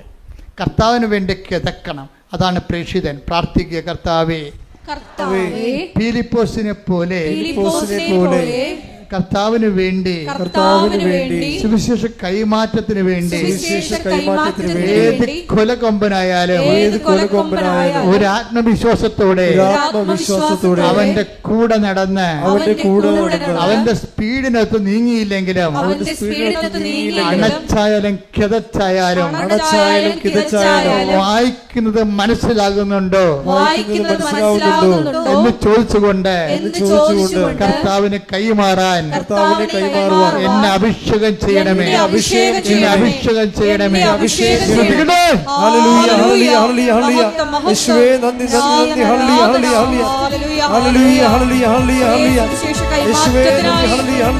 അച്ഛൻ്റെ ഒന്നാമത്തെ ഇൻറ്റൻഷൻ എന്താണെന്ന് അറിയാവോ? അച്ഛൻ്റെ ഒന്നാമത്തെ ഇൻറ്റൻഷൻ നമ്മൾ നിയോഗങ്ങൾ എഴുതത്തില്ലേ, അച്ഛൻ എഴുതിയിരിക്കുന്ന ഒന്നാമത്തെ, എന്തുകൊണ്ടാണ് ഇത്രയും വലിയ മാറ്റങ്ങൾ അച്ഛനിലൂടെ സംഭവിച്ചത്? എന്താണ് ഒന്നാമത്തെ ഇൻറ്റൻഷൻ? എന്താണെന്നറിയാവോ? എന്നെ പരിശുദ്ധാത്മാവനാൽ നിറക്കണമേ എന്നാണ്. Praise the Lord. ഹല്ലേലൂയ. അച്ഛൻ ഇതെല്ലാം കേട്ട് മനസ്സിലാക്കിയപ്പോൾ അതിൻ്റെ കുറിഞ്ഞ് എന്താണെന്ന് മനസ്സിലായി. അപ്പം അച്ഛനെ ഒന്നാമത്തെ നിയോഗമായിട്ട് എഴുതിയിട്ടിരിക്കണത് എന്താണ്? എന്നെ പരിശുദ്ധാത്മാവ് നിറക്കണമേ. അതെന്താണ്? ദൈവനിയോഗമാണ്, ദൈവത്തിൻ്റെ നിയോഗമാണ്. ഉടമ്പടിയിൽ ഇന്ന് ഞാൻ രാവിലെ ഒരു അച്ഛനോട് സംസാരിച്ചെന്ന് പറഞ്ഞല്ലേ, സേലാങ്കുളം അച്ഛൻ്റെ സാക്ഷ്യത്തിൻ്റെ ബേസ്മെൻറ്റിലാണ് ഞാൻ ഈ രാവിലെ സംസാരിച്ച അച്ഛനോട് സംസാരിച്ചു. അച്ഛനോട് പറഞ്ഞ, അച്ഛാ, ഉടമ്പടിയിലെ നിയോഗങ്ങൾ തന്നെ രണ്ട് വിധമുണ്ട്. മനുഷ്യനിയോഗങ്ങളുണ്ട്, ദൈവനിയോഗങ്ങളുണ്ട്. നമ്മളെല്ലാം മനുഷ്യനിയോഗങ്ങൾ എഴുതിയിരുന്നതുകൊണ്ടാണ് ഈ ഉടമ്പടി പലപ്പോഴും താമസിക്കുന്നത്. അപ്പോൾ ദൈവത്തിന് കൂടി ആ ടേക്കപ്പ് ചെയ്യാനുള്ള കണ്ടൻറ്റ് വൈസ് അതിൻ്റെ അകത്ത് കറക്റ്റാണെങ്കിൽ ഇത് പെട്ടെന്ന് ദൈവത്തിന് നിങ്ങൾ ഉടമ്പടി ഇടുമ്പോൾ അപ്പോൾ തന്നെ ദൈവത്തിന് ഇതുകൊണ്ട് എന്ത് പ്രയോജനം നിങ്ങൾ തന്നെ ചോദിക്കണം നിങ്ങളോട്. മനസ്സിലായില്ലേ? നിങ്ങൾ ILTC പഠനം പുരാടംബിക്കണം, കല്യാണം കഴിക്കണം എന്നൊക്കെ പറയുമ്പോഴേ അപ്പോൾ ദൈവത്തിന് ചോദ്യം ചോദിക്കാനുള്ള പൊസിഷൻ ഉണ്ടല്ലോ, ഇതുകൊണ്ട് എന്താണ് സ്വർഗത്തിന് പ്രയോജനമെന്ന്. അപ്പോൾ സീറോ ബെനിഫിറ്റ്സ് ആണെങ്കിൽ പിന്നെ why should God take up your matter? അതാ പ്രശ്നം. അതിനെ ചെക്ക് വെച്ചുകൊണ്ടാണ് അച്ഛൻ എഴുതിയിരിക്കുന്നത്. രണ്ടാമത് അച്ഛൻ നിയോഗം എന്താണെന്നറിയാമോ? വിശ്വാസത്തോടെയും. അപ്പം അച്ഛനല്ലേ എന്നിട്ട് എഴുതിയിരിക്കുന്നത് എന്താണ്? നല്ല വിശ്വാസത്തോടെയും വിശ്വസ്തയോടെയും ജീവിക്കാൻ അനുഗ്രഹിക്കണമെന്ന്. Praise the Lord. അതാണ് അതായത് വിശ്വസ്തത എന്ന് പറയണത്. ഇപ്പം നിങ്ങൾ വിവാഹ ജീവിതം നയിക്കുന്ന ആൾക്കാരാണ്. വിവാഹ ജീവിതം നയിക്കുന്ന കഴിഞ്ഞ ദിവസങ്ങളിൽ ഞാനും അലക്സച്ചനും കൂടി ഒരു വീട്ടിൽ പോയി. ഇപ്പം ഞങ്ങളെ കുറേ സഹായിക്കുന്ന ആൾക്കാരാണ്. പ്രത്യേകിച്ച് നമ്മുടെ സ്ഥലങ്ങളൊക്കെ ഒന്ന് നിരത്താനൊക്കെ അങ്ങനെയൊക്കെ കുറേ JCB ഉണ്ട്. 2005 ബന്ധമാണ്. അപ്പം മകളെ കല്യാണത്തിൻ്റെ സമയപ്പോൾ കല്യാണത്തിന് വിളിച്ചപ്പോൾ കല്യാണത്തിന് പോകാനൊന്നും പറ്റത്തില്ല. അതുകൊണ്ട് ജസ്റ്റ് സമയം കിട്ടിയപ്പോൾ ആ വീടൊന്ന് പ്രാർത്ഥിക്കാൻ പോയി. അപ്പം ഞാൻ ആ മകളോട് പ്രാർത്ഥിച്ച് കഴിഞ്ഞ് കെട്ടാൻ പോണ പെണ്ണിനോട് അടുത്ത് വിളിച്ചിട്ട് പറഞ്ഞ്, അതായത് ഇതെന്ന് പറയണത് നമുക്ക് ഇപ്പോഴേ എല്ലാ ആൾക്കാർക്കും ഒരു ടൈം കഴിഞ്ഞ് കഴിഞ്ഞാൽ ഇതിൻ്റെ മണവും ഗുണവും മാറണമെങ്കിൽ, പണ്ട് കല്യാണത്തിന് മണവും ഗുണവും പറയണമെങ്കിൽ 5 കൊല്ലം എടുക്കും. ഇന്ന് 5 ദിവസം മതി ഇത് മാറാൻ. അത്രയേ ഉള്ളൂ. ടൈം എന്ത് കുറഞ്ഞു. മണവും ഗുണവും എന്നൊക്കെ പറയുന്നത് നാട്ടുകാരുടെ ഭാഷയാണത് കേട്ടോ. അത് നമ്മളെ പിടിച്ചു നിർത്തുന്ന ആകർഷകമായ അട്രാക്റ്റീവ്നെസ്, അതാണ് മണവും ഗുണവും എന്ന് പറയുന്നത്. പണ്ടത്തെ അമ്മാമ്മമാരുടെ ഭാഷ. കല്യാണത്തിന് മണവും ഗുണമൊക്കെ മാറണമെങ്കിൽ പണ്ട് 5 കൊല്ലമൊക്കെ എടുക്കുമായിരുന്നു. ഇപ്പം 5 ദിവസം എടുത്താൽ മതി. അതിൻ്റെ കാരണം എന്താ? അതുകൊണ്ട് തന്നെ ഇത് ഡേഞ്ചറസ് പോയിൻ്റാണ്. പിരിയുന്നവർക്ക് പിരിയാൻ ഒരുപാട് കാരണങ്ങളുണ്ട്. പിരിയാതിരിക്കാൻ ഒറ്റ കാര്യമേ ഉള്ളൂ. എന്താണ്? ക്രിസ്തുവിൻ്റെ നാമത്തിലാണ് ഞാൻ ജീവിത പങ്കാളിയെ സ്വീകരിച്ചിരിക്കുന്നത്. Praise the Lord. ഹല്ലേലൂയ. അപ്പം അവൻ്റെ നാമത്തിലാകുമ്പോൾ വിശ്വസ്തത ഇതിൻ്റെ മെയിൻ സംഭവമാണ്. ഉടമ്പടി വർക്ക് ചെയ്യണത് വിശ്വാസമല്ലേ? നിങ്ങളെ ആൾക്ക് തെറ്റിദ്ധരിച്ചിട്ടാണ്. വിശ്വാസമില്ലാതെ നമ്മൾ ഇവിടം വരെ വരുമോ? ഇനി തിരിച്ചു പോകണത് എന്താണ്? വിശ്വസ്തതയിൽ വളരാനാണ് തിരിച്ചു പോണത്, വിശ്വാസം വളരാനല്ല. നിങ്ങൾ വരണത് വിശ്വാസത്തിൽ ആണ് വരണത്, പോണത് വിശ്വസ്തതയിൽ വളരാനാണ് പോണത്. എന്താണ്? നിങ്ങൾ ഒരാളെ കൂടി ചേർത്തിട്ടുണ്ട്. ആരാണ്? ബയലാറ്ററൽ എഗ്രിമെൻ്റാണ്. കർത്താവുമായിട്ട് നിങ്ങൾ ഉഭയകക്ഷി സമ്മതമാണ്. ഇനി നിങ്ങൾ തമ്മിലുള്ള വിശ്വസ്തതയുടെ പോയിൻ്റ് ഉണ്ട്. അപ്പോൾ വിശ്വസ്തത എന്ന് പറയുന്നത് ഭയങ്കര, അത് എല്ലാ ജീവിതത്തിലും ദൈവവുമായിട്ടുള്ള എല്ലാ കല്യാണത്തിലുള്ള വിശ്വസ്തത എന്താണ്? ദൈവം യോജിപ്പിച്ചത് കൊണ്ടാണ് നമ്മൾ അത് മനുഷ്യൻ വേർപിരിക്കരുതെന്ന് പറയണത്. ദൈവം യോജിപ്പിച്ചത് കൊണ്ടാണ്. ഇപ്പം PR ഉണ്ടാകുന്ന അവിടെ ചെന്ന് അമേരിക്കയിൽ ചെന്ന് പറഞ്ഞ് ഇയാൾക്ക് PR ഇല്ല എന്ന് പറഞ്ഞുകൊണ്ട് അവൾ ഉടനെ അടുത്ത ടിക്കറ്റ് എടുത്ത് നാട്ടിലോട്ട് പോകുന്നു. അവൾക്ക് PR ഇല്ല. PR എന്ന് പറഞ്ഞാൽ ഉടനെ പിരിയണേ ഇതൊക്കെ. അപ്പം നീ എന്തിനാണ് കർത്താവിൻ്റെ തിരുസന്നിധിയിൽ വന്ന് നിന്നത്? ഇയാൾക്ക് PR ഉണ്ട്, അതുകൊണ്ട് കല്യാണം കഴിക്കണം എന്നാണ് പറയണത്. അപ്പം ഇങ്ങനെയുള്ള കാപഠ്യ മുഖങ്ങളുണ്ട്. ഒരു കാര്യം ഞാൻ ഇവിടെ പറഞ്ഞേക്കാം, ഒന്നുറങ്ങിയാൽ നേരം വെളുക്കത്തില്ല. നിങ്ങൾ ദൈവത്തിനെ വഞ്ചിച്ച് സാമ്പത്തികമായ വയറ്റിപ്പിഴപ്പിൻ്റെ പേരിലാണ് വിവാഹിതരായെങ്കിൽ, ഒരു വ്യക്തി ദൈവത്തിനെ അറിഞ്ഞ വ്യക്തി ജീവിക്കുമ്പോഴേ കുറച്ച് പേയ്മെൻ്റ് ഉണ്ട് ഇതിൻ്റെ അകത്ത്. നിങ്ങൾ ഓർക്കരുത്, ഇത് ഈ കുരിശുരൂപ എന്തിനാണ്? ഞാൻ എല്ലാവരും കുരിശുരൂപം വേണ്ട, കുരിശ് മതി എന്നൊക്കെ പറഞ്ഞുകൊണ്ട് കുരിശുരൂപം വേണ്ടെന്നൊക്കെ പറയുമ്പോഴും ഞാൻ എന്താണ് വലിയ കർത്താവിന് ഇങ്ങനെ കുരിശ് തറച്ച് അൾത്താറയിൽ ഇങ്ങനെ അടുപ്പിച്ച് വെച്ചിരിക്കണത് എന്തിനാണ്? പേയ്മെൻ്റാണിത്. ക്രിസ്തുവുമായിട്ട് നിങ്ങൾ മുന്നോട്ട് പോകാൻ ഉദ്ദേശിക്കുന്നുണ്ടെങ്കിൽ ആ യാത്ര ആലപ്പുഴ വരെ അല്ല, അതെവിടെയാണ്? നിത്യത വരെയാണ്. നിത്യത വരെയുള്ള യാത്രയ്ക്ക് പേയ്മെൻ്റ് ഉണ്ടെന്നാണ് ഈശോ പറഞ്ഞത്. ചില പ്രയാസങ്ങളും ചില പീഡാസഹനങ്ങളും ഈ ജീവിതത്തിൽ വരുമ്പോഴേ ക്രിസ്തുവിൻ്റെ നാമത്തിലെടുക്കുന്നതാണ് വിശ്വസ്തത എന്ന് പറയുന്നത്. വിശ്വസ്തത എന്ന് പറയുന്നത് എന്താണ്? നിങ്ങൾ അങ്ങോട്ടും ഇങ്ങോട്ടും എടുക്കുന്ന വിശ്വസ്തതയല്ല. നിങ്ങൾ വ്യക്തികൾ തമ്മിൽ അങ്ങോട്ടും ഇങ്ങോട്ടും കാണിക്കുന്ന വിശ്വസ്തതയല്ല. മറിച്ച് എന്താണ്? നിങ്ങൾ ദൈവത്തിൻ്റെ മുമ്പിൽ ദൈവത്തിൻ്റെ നാമത്തിലെടുത്തിട്ടുള്ളത് കൊണ്ടാണ് വിശ്വസ്തത എന്ന് പറയണത്. അതുകൊണ്ട് ദൈവത്തിൻ്റെ നാമം എന്ന് പറയുമ്പോൾ നിങ്ങൾ നിത്യത വരെയാണ് സംരക്ഷിക്കുന്നത്. നിത്യത വരെയാണ് സംരക്ഷിക്കുന്നത്. നിങ്ങളൊരു കൊച്ചു ജനിച്ച് കഴിയുമ്പോൾ നിങ്ങൾ കണ്ണീരോടെ അതിൻ്റെ ജ്ഞാനസ്ഥാന സമയത്ത് മുട്ടുകുത്തി കർത്താവിനോട് പറയണം, ഈ കുഞ്ഞിനെ വളർത്തി പുണ്യവതിയാക്കി പുണ്യവാനാക്കി വിവാഹം കഴിപ്പിക്കാൻ വേണ്ടി അൾത്താറെ വരുമ്പോൾ അന്ന് ഞങ്ങൾ രണ്ടുപേരും കർത്താവിൻ്റെ മുമ്പിൽ ഒരുമിച്ചുണ്ടാകണമെന്ന്. മനസ്സിലായില്ലേ? കർത്താവ് ഇവിടെ വരുമ്പോൾ അപ്പനെ കാണാനില്ല, അപ്പൻ ഡൈവേഴ്സിലാണ്. അമ്മയെ കാണാനില്ല, അമ്മ ഡൈവേഴ്സ്, വേറെ ഒരുത്തരും ഇവിടെ പൊറുക്കുകയാണ്. അങ്ങനെ വന്നു കഴിഞ്ഞാൽ പിന്നെ നിങ്ങൾക്ക് എന്തെങ്കിലും അൾത്താറെ വരാൻ കാര്യം? നിങ്ങൾ ഓരോരുത്തരുടെ കൂടെ കെട്ടിയവൻ്റെ കൂടെ പൊറുക്കാതെ അവനിലുണ്ടായ കുഞ്ഞിനെ കല്യാണം കഴിപ്പിക്കാൻ വേണ്ടി നീ ഇങ്ങനെ ഉടുത്ത് കെട്ടി മേക്കപ്പൊക്കെ ചെയ്തുകൊണ്ട് വന്നിട്ട് നിൻ്റെ കൂടെ കർത്താവിൻ്റെ കൂടെ വിശ്വസ്തയോടെ നീ ഏറ്റെടുത്ത ജീവിത പങ്കാളി നിൻ്റെ കൂടെ ഒരുമിച്ച് ജീവിക്കണില്ല എന്നുണ്ടെങ്കിൽ പിന്നെ നിനക്ക് എന്ത് റൈറ്റാണ് കർത്താവിന് മുമ്പിൽ വന്നത്? നീ ആ ജീവിച്ച് വഴിപിഴച്ച് 2-4 കഴിയതിന് ശേഷം നിൻ്റെ മകളെ കർത്താവിന് വീണ്ടും പിഴപ്പിക്കാൻ വേണ്ടിയാണ് നീ പിശാച വരണത്. ഇത് ഒരു നടക്ക് പോകത്തില്ല. നിങ്ങളോട് പലരും പല രീതിയിൽ പറയും, അതൊക്കെ കുഴപ്പമൊന്നുമില്ല, ഈ കാലത്തിൻ്റെ ഒപ്പം അനുസരിച്ച് പോകും, മനുഷ്യന് ജീവിതമാണ് വലുത്, ഒരു ജീവിതമേ ഉള്ളെന്നൊക്കെ പറയും. ഓർക്കുക, ഇതൊക്കെ ഇങ്ങനെയുള്ള പഴം വർത്തമാനങ്ങൾ, ഒരു ജീവിതമേ ഉള്ളെന്നും പറഞ്ഞുകൊണ്ട് എന്തുമാത്രം പേരുടെ നിത്യജീവിതം പിശാച് അവതാളത്തിലാക്കിയിട്ടുണ്ടെന്ന് അറിയാവോ? ഒരു ജീവിതമേ ഉള്ളൂ എന്നും പറഞ്ഞുകൊണ്ട് പിശാച് ഈ എത്രയോ മനുഷ്യരുടെ നിത്യജീവിതം അവതാളത്തിലാക്കിയിട്ടുണ്ടെന്നുള്ളത് വിവേചിച്ച് മനസ്സിലാക്കണമെങ്കിൽ കുറഞ്ഞ പക്ഷം ഒരു മിനിമം ഹോളി സ്പിരിറ്റ് വേണം. അതുകൊണ്ടാണ് അച്ഛൻ എഴുതിയിരിക്കുന്നത്, എനിക്ക് പരിശുദ്ധാത്മ നൽകണമേ, നിറക്കണമേ, നിലനിർത്തണമേ എന്ന് പ്രാർത്ഥിക്കണത്. കാര്യം ഒരു ജീവിതമേ ഉള്ളൂ എന്ന് നമ്മൾ പറയുന്നത് ആരാണ്? കർത്താവ് പണ്ട് ഒരു അന്ധനെ സുഖപ്പെടുത്തിയില്ലേ? അത് വായിച്ചോളൂ, മർക്കോസിന്റെ സുവിശേഷത്തിൽ 8:22. ശ്രുതികട്ടെ. Hallelujah hallelujah hallelujah. യേശുവേ നന്ദി. Hallelujah hallelujah hallelujah hallelujah hallelujah. യേശുവേ സ്തുതി. ഹല്ലേലൂയ. മർക്കോസ് 8:22, 23, 24, 25, 26 വായിച്ച് ശ്രദ്ധിക്കട്ടെ. ഹല്ലേലൂയ. ഹല്ലേലൂയ. ഹല്ലേലൂയ. പിന്നീട് അവൻ ബെത്സയിദയിലെത്തി. കുറെ പേർ ഒരു അന്ധനെ കണ്ണു കാണാൻ പാടില്ലാത്ത മനുഷ്യനെ, അന്ധനെ അവന്റെ അടുത്ത് കൊണ്ടുവന്ന് അവനെ സ്പർശിക്കണമെന്ന് യേശുവിനോട് അപേക്ഷിച്ചു. അവൻ അന്ധനെ കൈക്ക് പിടിച്ച് ഗ്രാമത്തിന് വെളിയിലേക്ക് കൊണ്ടുപോയി അവന്റെ കണ്ണുകളിൽ തുപ്പിയ ശേഷം അവന്റെ മേൽ കൈകൾ വെച്ചുകൊണ്ട് ചോദിച്ചു, നീ എന്തെങ്കിലും കാണുന്നുണ്ടോ? നോക്കിയിട്ട് അവൻ പറഞ്ഞു, ഞാൻ മനുഷ്യരെ കാണുന്നുണ്ട്. അവർ മരങ്ങളെ പോലെ നടക്കുന്നതായും കാണുന്നു. യേശു വീണ്ടും അവന്റെ കണ്ണുകളിൽ കൈകൾ വെച്ചു. അവൻ സൂക്ഷിച്ചു നോക്കി. കാഴ്ച തിരിച്ചു കിട്ടുകയും ചെയ്തു. അവൻ എല്ലാ വസ്തുക്കളും വ്യക്തമായി കണ്ടു. ഗ്രാമത്തിൽ പ്രവേശിക്കുക പോലും ചെയ്യരുതെന്ന് എന്ന് പറഞ്ഞ് യേശു അവനെ വീട്ടിലേക്ക് അയച്ചു. കണ്ട എന്താ വിഷയം? ഇവിടെ അവസാനം പറഞ്ഞിരിക്കുന്നത് എന്താ? ഗ്രാമത്തിൽ നിരപരാധികളുണ്ടല്ലേ അവിടെ. ദൈവത്തിൻ്റെ കൃപയിൽ വന്ന് നീ കർത്താവിൻ്റെ ഒരു അനുഗ്രഹം പ്രാപിച്ചു കഴിഞ്ഞാൽ പലപ്പോഴും ആ അനുഗ്രഹത്തിനെതിരെ സംസാരിക്കുന്ന ഒരു വീട്ടിലും ഉണ്ടാകും, അതുപോലെ തന്നെ നാട്ടിലും ഉണ്ടാകും. ചിലർ പറയും ഇത് പ്രാർത്ഥിച്ചില്ലേലും നടക്കുമായിരുന്നു. അതാണ് ഗ്രാമം എന്ന് പറയണത്.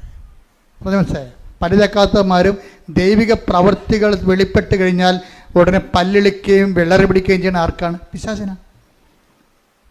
ദൈവിക പ്രവൃത്തികൾ വെളിപ്പെട്ട് കഴിഞ്ഞാൽ അത് ദൈവിക പ്രവൃത്തികളല്ല എന്ന് പറയും.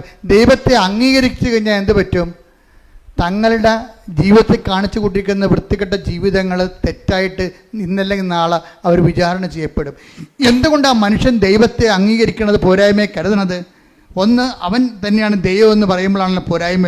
രണ്ടാമത്തെ കാര്യം അതല്ല, ദൈവം ഉണ്ടെന്ന് മനസ്സിലാക്കി കഴിഞ്ഞാൽ അവന് പേടിയാണ്. എന്താ കാര്യം? അവൻ ചെയ്തതെല്ലാം വെളിപ്പെടും. കുറച്ച് പേരുടെ കാര്യങ്ങൾ കുറച്ച് കഴിഞ്ഞേ വെളിപ്പെടുത്തുള്ളൂ എന്ന് പറഞ്ഞില്ലേ? പക്ഷേ വെളിപ്പെടും എന്നുള്ള കാര്യം ഉറപ്പാണ്. അത് ഓർക്കുമ്പോൾ ദൈവത്തെ എങ്ങനെയെങ്കിലും ഇല്ല എന്ന് അവനെക്കൊണ്ട് തന്നെ അവനെ വിശ്വസിപ്പിച്ചുകൊണ്ട് അവൻ്റെ പാപത്തിൽ അവനെ അഭിരമിക്കാൻ വേണ്ടിയുള്ള പൈശാചികമായ ത്വര നിൽക്കുന്ന കാരണം നിങ്ങളുടെ ദൈവ അനുഭവത്തെ അവൻ നിഷേധിക്കാൻ സാധ്യതയുണ്ട്. അങ്ങനെയുള്ളവരുടെ ഗ്രാമത്തിലും കൂട്ടായ്മയിലും നീ പ്രവേശിക്കരുതെന്ന് പറയും. അതുകൊണ്ട് തന്നെ നിൻ്റെ ഉടമ്പടി ജീവിതം എന്ന് പറയുന്നത് ഒരു വേർപാട് ജീവിതമാണ്. വേർപാട് ജീവിതം എന്ന് പറഞ്ഞ് ഒറ്റക്കിരിക്കുന്ന ജീവിതമല്ല, ലോകത്തോടുള്ള വേർപാടാണ്. ലോകത്തോടുള്ള വേർപാട്. ഇപ്പം ലോകത്തിൽ ദൈവത്തിനേക്കാൾ അംഗീകാരമുള്ള, ദൈവത്തെക്കാൾ കൂടുതൽ ദൈവത്തിൻ്റെ കൂടെ നിന്നതിനേക്കാൾ കൂടുതൽ സന്തോഷങ്ങൾ, അംഗീകാരങ്ങൾ, അതിന് പത്രാസുകൾ, ഇങ്ങനെയൊക്കെയുള്ള വിഷയങ്ങൾ ലോകത്തിൽ അതിൽ അഭിരമിക്കുന്ന അനേകം മക്കളുണ്ട്. അധികാരത്തിൽ അഭിരമിക്കുന്നവരുണ്ട്. അവർ ആ കാര്യത്തിലെല്ലാം അവർ ആ വിഷയത്തിൽ സെക്യൂറാണ്. അപ്പോൾ ദൈവത്തെ സ്വീകരിച്ചു കഴിഞ്ഞാൽ അവർക്ക് ഉടനെ ഒരു ഫ്രസ്ട്രേഷൻ വരും.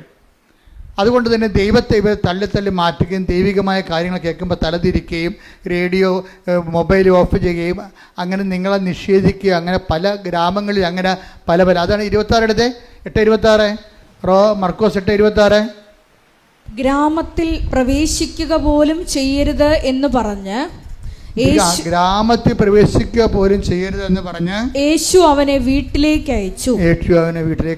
എന്ന് വെച്ച് കഴിഞ്ഞാലേ, നിങ്ങൾ ഉടമ്പടി എടുത്തതിന് ശേഷം ഒരു വേർപാട് ജീവിതമുണ്ട് ഇതിൻ്റെ അകത്ത്. അതുകൊണ്ടാണ് ഉടമ്പടിയിൽ നമ്മൾ ആൾക്കാർ വീണ് പോണത്. ഈ വേർപാട് ജീവിതം ആൾക്കാർക്ക് പല ആൾക്കാർക്കും അറിയത്തില്ല അതിനെക്കുറിച്ച്. അതറിയണമെന്നുണ്ടെങ്കിൽ ബൈബിളിൻ്റെ മുഴുവൻ വചനങ്ങളിലെല്ലാം ഈ വേർപാട് ജീവിതത്തെക്കുറിച്ച് പറയുന്നുണ്ട്. അതായത് ദൈവത്തെ നിരക്കാത്ത ജീവിത രീതികളും മനോഭാവങ്ങളും നിലപാടുകളും നയങ്ങളും ഒക്കെ സൂക്ഷിക്കുന്ന ആൾക്കാരിൽ നിന്ന് ഒരു കീപ്പ് എ റെസ്പെക്റ്റബിൾ ഡിസ്റ്റൻസ്. അത് ആദിമസഭയുടെ നിലപാടാണത്. മർക്കോസ് യാക്കോബിൻ്റെ 4:4 എടുത്ത് ശ്രദ്ധിക്കട്ടെ. ഹല്ലേലൂയ. ഹല്ലേലൂയ. യേശുവേ നന്ദി. Hallelujah. Hallelujah. Hallelujah. Hallelujah. Hallelujah. Hallelujah. യേശുവേ ആരാധന. യാക്കോബ് 4:4 4:5 വിശ്വസ്തത പുലർത്താത്തവരെ. കേട്ടോ, യാക്കോബ് 4 അധ്യായം 4 വാക്യം 5 വാക്യം എന്താ പറയണത്? ഏറ്റു പറഞ്ഞേ, വിശ്വസ്തത പുലർത്താത്തവരെ ലോകത്തോടുള്ള മൈത്രി ലോകത്തോടുള്ള മൈത്രി ദൈവത്തോടുള്ള ശത്രുതയാണെന്ന് നിങ്ങൾ അറിയുന്നില്ലേ? ലോകത്തിന്റെ മിത്രമാകാൻ ആഗ്രഹിക്കുന്നവൻ, ഇതാണ് പ്രലോഭനം എന്ന് പറയുന്നത്. എല്ലാവർക്കും ഉള്ള ലോകത്തിന്റെ മിത്രമാകാൻ ആഗ്രഹിക്കുന്നവര് തന്നെ ദൈവത്തിന്റെ ശത്രുവാക്കുന്നു. ഉടമ്പടി എടുത്ത ആൾക്കാരും പിന്നീട് ദൈവത്തെ അംഗീകരിക്കാത്തവരുടെ കൂട്ടായ്മയിലും അവർ പറയണം ശരിയാണല്ല, അതും ശരിയാണല്ല, ഇതും ശരിയാണെന്നൊക്കെ പറഞ്ഞു കഴിഞ്ഞാൽ ഒത്തുതീർപ്പ് ചെയ്യും, ലോകത്തോട് ഒത്തുതീർപ്പാകും. ഒത്തുതീർപ്പായി കഴിഞ്ഞാൽ എന്ത് പറ്റും? ലോകത്തോടുള്ള മിത്രം ദൈവത്തോടുള്ള ശത്രുതയാണെന്ന് നിങ്ങൾ അറിയുന്നില്ലേ? അടുത്ത വചനം എന്താ?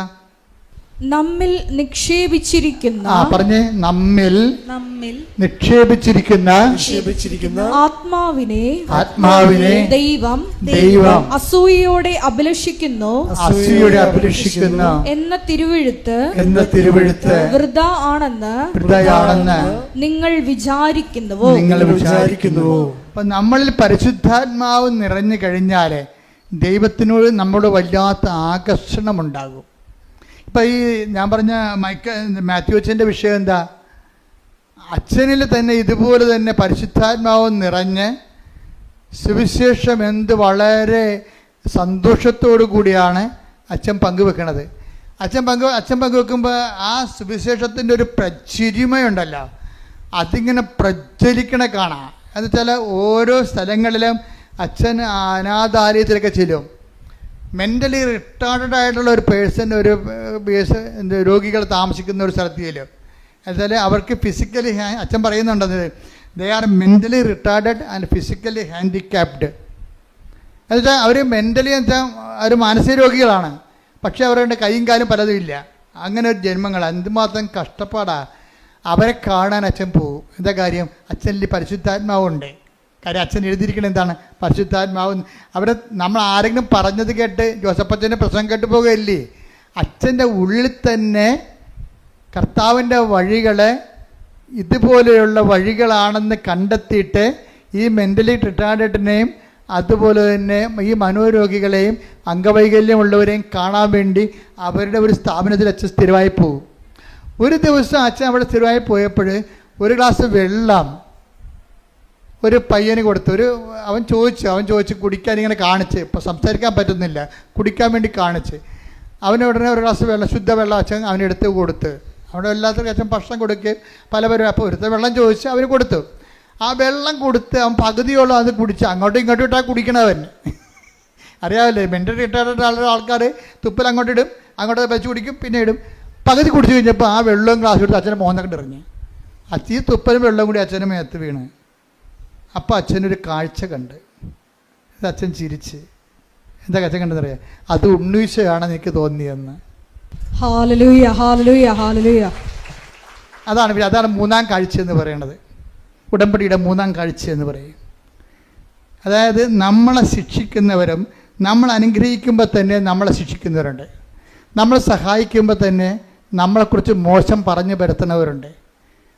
അപ്പം അങ്ങനെ ഉള്ളവരെയൊക്കെ കാണുന്നതിന് വേറെ ഒരു കാഴ്ചയുണ്ട്. അതെന്താ വെച്ച് കഴിഞ്ഞാൽ നമ്മൾക്ക് വിഷമം. ഇപ്പം തന്നെ ഈ കർത്താവ് ഇവനോട് ചോദിക്കണം, 23 എടുത്തേ, 8:23 എടുത്തേ, അതിൻ്റെ മർക്കോസിൻ്റെ സുവിശേഷത്തിൽ ഈ അന്ധന് കാഴ്ച നൽകുന്നതിൻ്റെ പ്രോസസ്സ് നോക്കിയാൽ മനസ്സിലാവും. അത് ശ്രദ്ധിക്കട്ടെ. Hallelujah, hallelujah, hallelujah. അവൻ അന്ധനെ കൈക്ക് പിടിച്ച് ഗ്രാമത്തിന് വെളിയിലേക്ക് കൊണ്ടുപോയി അവന്റെ കണ്ണുകളിൽ തുപ്പിയ ശേഷം അവന്റെ മേൽ കൈകൾ വെച്ചുകൊണ്ട് ചോദിച്ചു, നീ എന്തെങ്കിലും കാണുന്നുണ്ടോ? നോക്കിയിട്ട് അവൻ പറഞ്ഞു, ഞാൻ മനുഷ്യരെ കാണുന്നുണ്ട്. അവർ മരങ്ങളെ പോലിരിക്കുന്നു. നടക്കുന്നതായും കാണുന്നു. അപ്പൊ ഇവന്റെ ഒന്നാം കാഴ്ച എന്ന് വെച്ചാൽ ഇവന്റെ കണ്ണുകളിലെ, ഈ അന്ധന്റെ കണ്ണുകളിലെ, ഇവൻ ജന്മനാന്തനൊന്നും അല്ലെന്ന് തോന്നണം. എന്താ കാര്യം? ഇയാൾ മരത്തെ കാണുന്നുണ്ടെന്ന്. മരത്തെ ഇയാൾ കാണുന്നുണ്ടല്ലോ. പണ്ട് ഇയാൾ മരത്തെ കണ്ടിട്ടുണ്ടെന്ന് അർത്ഥം. ഏതോ കാലത്ത് വെച്ച് കാഴ്ച പോയ ആളാണ്. മരത്തെയൊക്കെ വെച്ചൊക്കെ പുള്ളിക്ക് അറിയാം ശരിക്കും. അപ്പം അയാൾ ആദ്യത്തെ കാഴ്ച കർത്താവ് തുപ്പൽ തൊട്ട് ഇവൻ്റെ കണ്ണിൽ വെച്ച്. അത് ഒരു പാരമ്പര്യ ചികിത്സയാണ്. പാരമ്പര്യ ചികിത്സ എന്ന് വെച്ചാൽ അന്നത്തെ ആൾക്കാരൊക്കെ ചെയ്തുകൊണ്ടിരുന്നത് ഈ മിഡിൽ ഈസ്റ്റിലൊക്കെ ചെയ്തുകൊണ്ടിരുന്ന ഒരു സാധാരണ നാട്ടുമരുന്നല്ല, വീട്ടുമരുന്നെന്നൊക്കെ പറഞ്ഞ പോലെ ഒരു പാരമ്പര്യ പരിപാടിയാണ്. അത് കർത്താവ് ഇവന് വേണ്ടി എന്തോ ചെയ്യുന്നു. അതാണ് ടൈലറിൻ്റെയൊക്കെ ഭയങ്കര വ്യാഖ്യാനങ്ങളുണ്ട് ഇതിനെക്കുറിച്ച്. കർത്താവ് ഇവന് വേണ്ടി എന്തോ ചെയ്യുന്നു എന്നുള്ള അവനെ ബോധ്യപ്പെടുത്തണമല്ല. അവർ ഈ കയ്യപ്പ് പ്രാർത്ഥനയും കർത്താവിൻ്റെ കാഴ്ചപ്പെടുത്തലൊന്നും ദൈവിക പ്രവർത്തനത്തെക്കുറിച്ചൊന്നും ഹി ഡസൻ നോ എനിത്തിങ്. അതൊക്കെ മുമ്പ് മറ്റ് പ്രവർത്തനങ്ങൾ അത്രയ്ക്ക് അർത്ഥവത്തല്ലെന്ന് ഇവനെ ബോധ്യപ്പെടുത്തണമെങ്കിൽ മറ്റ് മീഡിയംസ് ഉപയോഗിക്കണം. അതിന് കർത്താവ് മറ്റ് മീഡിയംസ് ഉപയോഗിച്ചിട്ട് ഇവനെ ഹീൽ ചെയ്യാൻ ഇവനെ ബോധ്യപ്പെടുത്തുകയാണ്. പക്ഷെ അവൻ പറയുന്നത് കാണുന്നുണ്ട്. പക്ഷേ എന്താ കാണുന്നത്? ഞാൻ മനുഷ്യരൊക്കെ തന്നെ കാണുന്നത്, പക്ഷേ എല്ലാം എങ്ങനെ ഇരിക്കണേ? മരങ്ങളെപ്പോലെ ഇരിക്കണം എന്നാണ് പറയണം. മരങ്ങളെപ്പോലെ ഇരിക്കണം. അപ്പോൾ അത് കഴിഞ്ഞിട്ട് വീണ്ടും ഈശോ തുപ്പലൊന്നും ഇല്ലാതെ ഡയറക്റ്റായിട്ട് കർത്താവിൻ്റെ ശക്തിമുദ്ര അവൻ്റെ കണ്ണുകളിൽ കൈവച്ചിട്ട് പ്രാർത്ഥിക്കും.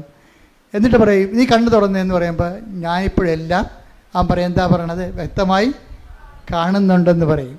അപ്പോഴാണ് ഇവൻ പറയണത് ഇനിയും കാഴ്ചകൾ നീ കാണും. കാര്യം എന്താ? ഇതൊരു പ്രോസസ്സാണ്. ഇനിയും പ്രോസസ്സാണ്. ഇപ്പം അച്ഛൻ കാഴ്ച കണ്ടില്ലേ? തുപ്പലും വെള്ളമായിട്ട് അച്ഛനെ മോന്തക്കിട്ട് എറിഞ്ഞപ്പോഴേ അത് കുഞ്ഞാണ്. പക്ഷേ അച്ഛനെ സംബന്ധിച്ചിടത്തോളം അച്ഛൻ എന്താ പറയണത്? അത് ഉണ്ണീശോ അങ്ങനെ കുഞ്ഞും പ്രായത്തിൽ ചെയ്ത പോലെ എനിക്ക് തോന്നിയെന്ന്. അച്ഛൻ ആ കുഞ്ഞിനെ സാന്ത്വനപ്പെടുത്തിയെന്ന്. അതാണ് മൂന്നാം കാഴ്ച. നമ്മളെ ഉപദ്രവിക്കുന്നവരെ ക്രിസ്തുവായിട്ട് കാണുന്നൊരു മൂന്നാം കാഴ്ചയുണ്ട്. ഉടമ്പടി എന്ന് പറഞ്ഞാൽ ഗ്രാമത്തിൽ പ്രവേശിച്ചു കഴിഞ്ഞാൽ നമുക്ക് ഈ കാഴ്ചയൊന്നും കാണാൻ പറ്റത്തില്ല. ഗ്രാമത്തിൽ പ്രവേശിച്ചു കഴിഞ്ഞാൽ ഗ്രാമം പഴയ സാധനമാണ്. അവിടെ നമ്മളെ വീണ്ടും തന്നതുപോലെ ഇല്ലായ്മയായിട്ടേ അവർ പറയത്തുള്ളൂ. അതുകൊണ്ടാണ് നിൻ്റെ അനുഭവങ്ങളെ ഒരിക്കലും പന്നികളുടെ മുമ്പിൽ വിതരരുതെന്ന് പറയും. അതാണ് പ്രശ്നം. ഗ്രാമത്തിൽ പന്നി ഉണ്ടല്ല. കർത്താവിനെ അറിയാത്തവരും ഉദരം തന്നെ ദൈവമായിട്ടുള്ള ആൾക്കാരുണ്ട്. അപ്പം അവർക്ക് വേറെ ഒന്നും മനസ്സിലാകത്തില്ല. ബുദ്ധിയും യുക്തിയും മാത്രമേ ഉള്ളൂ ലോകത്തെന്ന് പറഞ്ഞിരിക്കുന്നവർ. ബുദ്ധി തന്നെ ദൈവമായിട്ടുള്ളവരുണ്ട്. അവർക്ക് ദൈവത്തിൻ്റെ അടയാളങ്ങൾ മനസ്സിലാവത്തില്ല. അപ്പം അതുകൊണ്ടാണ് പറയണത് ഇങ്ങനെയുള്ളവരുമായിട്ട് ആവശ്യമില്ലാത്ത തർക്കിക്കാനൊന്നും പോകണ്ടെന്നാണ് പറയണത്. എന്താ കാര്യം? നീയും നിൻ്റെ ദൈവവും ദൈവാനുഭവങ്ങളും അതേക്കുറിച്ച് നിനക്ക് ബോധ്യം കിട്ടിയിട്ടുണ്ടെങ്കിൽ ആ ബോധ്യത്തിൽ നീ എന്താ ചെയ്യേണ്ടത്? വളരണം. ബോധ്യത്തിൽ വളരണം. അപ്പം ഈശോ വളരെ കൃത്യമായ രീതിയിലാണ് പറയുന്നത്. അതായത് നമ്മുടെ വളർച്ച എന്ന് പറയണത് മറ്റ് വ്യക്തികളിലെ പ്രത്യേകിച്ച് പണ്ട് നമ്മളെ വേദനിപ്പിക്കുകയും നമ്മൾ കേൾക്കുമ്പോൾ വേദനയും ബുദ്ധിമുട്ടും വെറുപ്പും വൈരാഗ്യവും അമർഷവും തോന്നിയിരുന്ന സ്ഥാനത്ത് ദയയും നന്മയും വിശ്വസ്തതയും ആത്മസമയം പോലെ പരിശുദ്ധാത്മാവിൻ്റെ ഫലങ്ങളാൽ പ്രചോദിപ്പിക്കപ്പെടുന്ന ഒരു പെരുമാറ്റ ശൈലി രൂപീകരിച്ച് തോന്നിക്കഴിഞ്ഞാൽ നീ മൂന്നാം കാഴ്ചയിലായി. ഉടമ്പടിയുടെ മൂന്നാം കാഴ്ച അതാണ്. ഗ്രാമത്തിൽ പ്രവേശിക്കരുതെന്ന് പറയുമ്പോഴേ അതിൻ്റെ അർത്ഥം ദൈവത്തിൻ്റെ പക്ഷം ചേർന്ന് ദൈവത്തിൻ്റെ അരൂപിൽ ജീവിക്കണമെന്നാണ്, ജീവിതം തുടരണമെന്നാണ്. അല്ലാതെ 90 ദിവസം കഴിഞ്ഞു ഞാൻ എൻ്റെ ഉടമ്പടി അവസാനിച്ചു ഇനി അച്ഛനെ കണ്ടാൽ മാത്രം മതി എന്ന് പറയരുത്. ഉടമ്പടി അതുക്കും മേലെയാണ്. ശ്രുതിക്കട്ടെ hallelujah. Hallelujah hallelujah hallelujah hallelujah. മഹത്വം മഹത്വം ആരാധന ആരാധന ഹല്ലേലൂയ ഹല്ലേലൂയ. ഈശോയെ ആരാധന ഹല്ലേലൂയ ഹല്ലേലൂയ. മഹത്വം മഹത്വം ആരാധന ആരാധന ഹല്ലേലൂയ. എല്ലാവരും എഴുന്നേൽക്കുക. ഈശോയെ ആരാധന ഹല്ലേലൂയ ഹല്ലേലൂയ. സമാപന പ്രാർത്ഥനയിലേക്ക് പ്രവേശിക്കുകയാണ്. രോഗസൗഖ്യ പ്രാർത്ഥനയും ജീവിത ദുരിത തടസ്സങ്ങൾക്കെതിരെയുള്ള ദൈവിക ശക്തിപ്രാർത്ഥനയുടെ സമയമാണ്. Hallelujah hallelujah hallelujah hallelujah hallelujah. ദിവ്യകാരുണ്യത്തിന് ആരാധനയും സ്തുതിയും പുകഴ്ചയും ഉണ്ടായിരിക്കട്ടെ. ഏറ്റു പ്രാർത്ഥിക്കുക. കർത്താവായ ദൈവമേ, കർത്താവായ ദൈവമേ, അന്ധന് കാഴ്ച നൽകിയവനെ, അന്ധന് കാഴ്ച നൽകിയവനെ, ചെകിടന് കേൾവി നൽകിയവനെ, ചെകിടന് കേൾവി നൽകിയവനെ, ഊമന് സംഭാഷണം നൽകിയവനെ, സംഭാഷണ ശക്തി നൽകിയവനെ, മഹോരോഗ്യം സുഖപ്പെടുത്തിയവനെ, മഹോദരോഗിയെ സുഖപ്പെടുത്തിയവനെ, തളർവാരോഗ്യം സുഖപ്പെടുത്തിയവനെ, തളർവാരോഗിയെ സുഖപ്പെടുത്തിയവനെ, മരിച്ചവനെ ഉയർപ്പിച്ചവനെ, മരിച്ചവനെ ഉയർപ്പിച്ചവനെ, നിന്റെ തിരുനാമത്തിന് സ്തോത്രം ചെയ്യുന്നു. കർത്താവേ, നിന്റെ തിരുമുറിവാർന്ന വലതുകരം, അനുഗ്രഹത്തിന്റെ വലതുകരം, ആണിപ്പെടുതാർന്ന അത്ഭുതകരം, നിന്റെ തിരുമുറിവാർന്ന വലതുകരം, അനുഗ്രഹത്തിന്റെ അത്ഭുതകരം, ആണിപ്പെടുതാർന്ന അഭിഷേകരം എന്റെ ശിരസിൽ വെക്കണമേ, എന്റെ ശിരസിൽ വെക്കണമേ. കർത്താവേ, അടിപ്പിണർ പോലെ, വൈകാക്കാലം പോലെ ദൈവികമായ ശക്തി, ദൈവികമായ ശക്തി ഉച്ച മുതല് ഉള്ളംകാല് വരെ പ്രസരിക്കട്ടെ. അത്ഭുത ശക്തി ദൈവിക ശക്തി ഉച്ച മുതല് ഉള്ളങ്കാൽ വരെ പ്രസരിക്കട്ടെ. ഓൺലൈനിൽ പ്രാർത്ഥിക്കുന്നവരെല്ലാം കർത്താവിന്റെ കൃപ നിറയട്ടെ. കർത്താവിന്റെ കൃപ നിറയട്ടെ. ശരീരത്തിന് മുഴകള്, ശരീരത്തിലെ സിസ്റ്റുകള് യേശുവിന്റെ നാമത്തിൽ ഇപ്പോഴ് അപ്രത്യക്ഷമാകട്ടെ. ക്യാൻസർ രോഗികള്, കരളരോഗികള്, തൈറോയ്ഡ് രോഗികള്, ട്രാൻസ്ലേറ്റ് രോഗികള്, വെന്റിലേറ്റർ രോഗികള് യേശുക്രിസ്തുവിന്റെ ഉന്നതമായ നാമത്തിൽ സഭയുടെ അധികാരത്തിൽ അടയാളത്തിൽ ദൈവിക ശക്തിയാൽ വിട്ടുമാറട്ടെ. ഹല്ലേലൂയ ഹല്ലേലൂയ ഹല്ലേലൂയ യേശുവേ നന്ദി. Hallelujah hallelujah hallelujah hallelujah hallelujah യേശുവേ ആരാധന ആരാധന ഹരിയേ സദയം തുടരേ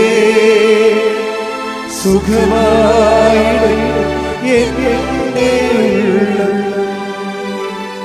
ഹരിയേ സദയം തുടരേ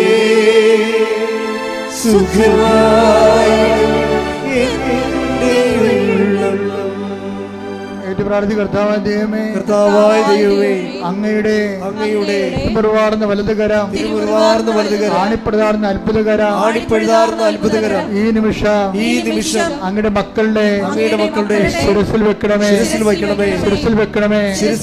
അടിപ്പിടർ പോലെ ആഘാതം പോലെ ശരീരത്തിന്റെ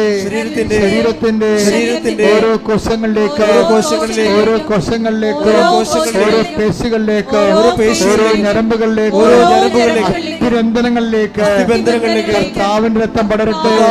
അസ്ഥിബന്ധനങ്ങളിലേക്ക് കർത്താവിന്റെ രക്തം പടരട്ടെ.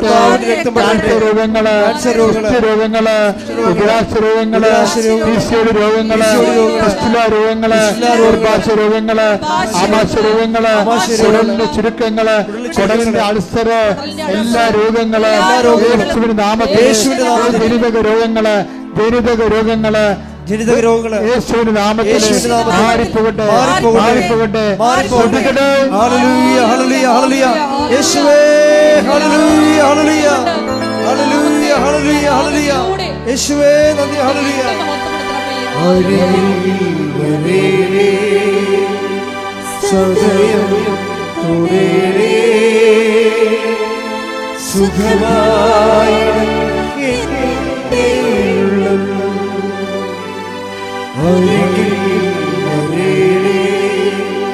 സദയം തുടരേ സുഖമായി. പരിശുദ്ധ പരമദിവ്യകാരുണ്യത്തിന് പരിശുദ്ധ പരമദിവ്യകാരുണ്യത്തിന് പരിശുദ്ധ പരമദിവ്യകാരുണ്യത്തിന് ശിരസ് വെച്ചുകൊണ്ട് സ്തുതിക്കട്ടെ. ഹല്ലേലൂയ ഹല്ലേലൂയ ഹല്ലേലൂയ കർത്താവേ, നിന്റെ ഉന്നതമായ നാമത്തിന് സ്വന്തം ചെയ്യുന്നു. ജോലിയില്ലാത്ത മക്കൾ പ്രാർത്ഥിക്കുന്നുണ്ട് കർത്താവേ. വീടില്ലാത്തവര്, വഴിയില്ലാത്തവര്, സർട്ടിഫിക്കറ്റുകൾ ലഭിക്കാത്തവര്, വിവാഹം ഒത്തുവരാത്തവര്, കർത്താവ് ഒത്തുവന്ന് വിവാഹം കർത്താവേ വിടുവിച്ച് കർത്താവേ ഡൈവേഴ്സായി പോകുന്നവര്, കുടുംബക്കോടതി കേസിരിക്കുന്നവര്, സ്ഥലത്തിന്റെ കേസുകൾ, അതുപോലെ തന്നെ പല ഭാഗോടമ്പയുടെ കേസുകൾ കർത്താവ് പലതരത്തിൽ വിദേശ ജോലികൾ നഷ്ടപ്പെടുന്നവര്, വിസ നഷ്ടപ്പെടുന്നവര്, വിസ പുതുക്കി കിട്ടാത്തവര്, കർത്താവ് അവിടെ PR ലഭിക്കാത്തവർ, നാട്ടിൽ കർത്താവ് ജോലി ഇല്ലാത്തവര്, ഗവൺമെന്റ് ജോലിയും അതുപോലെ നാട്ടിലുള്ള മറ്റ് പ്രൈവറ്റ് സ്ഥാപനങ്ങളിൽ ജോലി ചെയ്യുന്നവർ, അവിടെ ഉണ്ടാകുന്ന പിരിമുറുക്കങ്ങൾ, അവ മുതൽ ജോലി നഷ്ടപ്പെടുന്ന അവസ്ഥകൾ, ഓരോ വിഷയങ്ങൾ കർത്താവ് പഠിച്ചുകൊണ്ടിരിക്കുന്ന കുഞ്ഞുങ്ങൾ, കുഞ്ഞുങ്ങൾ, SSLC പരീക്ഷ എഴുതിക്കൊണ്ടിരിക്കുന്ന മക്കൾ, അതുപോലെ തന്നെ ബോർഡ് എക്സാം എഴുതിക്കൊണ്ടിരിക്കുന്ന മക്കൾ, മറ്റ് ഉന്നത പരീക്ഷകൾ, മറ്റ് പരീക്ഷകൾ, അതുപോലെ ബോർഡ് എക്സാം, അതുപോലെ തന്നെയുള്ള ഓരോ പരീക്ഷ, നൈപുണ്യ പരീക്ഷകൾ, മത്സര പരീക്ഷകൾ, യോഗ്യതാ പരീക്ഷകൾ അറ്റൻഡ് ചെയ്തുകൊണ്ടിരിക്കുന്നവർ, അത് പരാജയപ്പെട്ടു പോയവർ, പലവട്ടം പരാജയപ്പെട്ടു പോയവർ, സങ്കടപ്പെട്ട് ജീവിക്കുന്നവർ, എല്ലാവരും തടസ്സങ്ങൾ യേശുവിന്റെ നാമത്തിൽ മാറിപ്പോകട്ടെ. അഭിഷേകം വിശുദ്ധിയുടെ വിജ്ഞാനത്തിന്റെ വിജയത്തിന്റെ ആത്മാവിനാൽ അഭിഷേകം ചെയ്യട്ടെ. Hallelujah hallelujah hallelujah. യേശുവേ നന്ദി. Hallelujah hallelujah hallelujah. യേശുവേ ആരാധന ആരാധന ആരാധന. Hallelujah hallelujah hallelujah hallelujah hallelujah hallelujah. യേശുവേ നന്ദി. Hallelujah hallelujah hallelujah hallelujah. ഈ ജ്വാലയാ റൂഹായേ വരേണമേ. ഈ ജ്വാലയാ റൂഹായേ വരേണമേ. ആത്മാവിൽ നിറയേണമേ. അഭിഷേകം ചെയ്യണമേ. ആത്മാവിൽ നിറയേണമേ. അഭിഷേകം ചെയ്യണമേ. റൂഹായേ വരേണമേ. അഭിഷേകം ചെയ്യണമേ.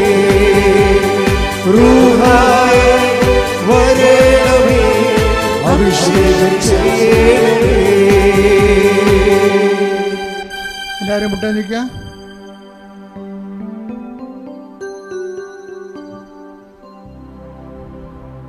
മൗനമായി പ്രാർത്ഥിക്കേണ്ട സമയമാണ്.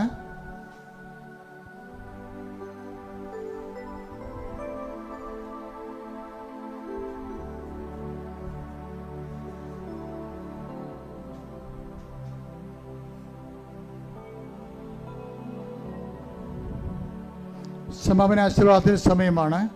ഒരിക്കൽ കൂടി മരിയൻ ഉടമ്പടിയിൽ സമർപ്പിച്ചിരിക്കുന്ന എല്ലാ വിഷയങ്ങളും ദൈവമാതാവിൻ്റെ മധ്യസ്ഥതയിൽ ദിവ്യകാരുണ്യ സന്നിധിയിൽ സമർപ്പിച്ച് നമുക്കൊരു നിമിഷം മൗനമായിട്ട് പ്രാർത്ഥിക്കാം.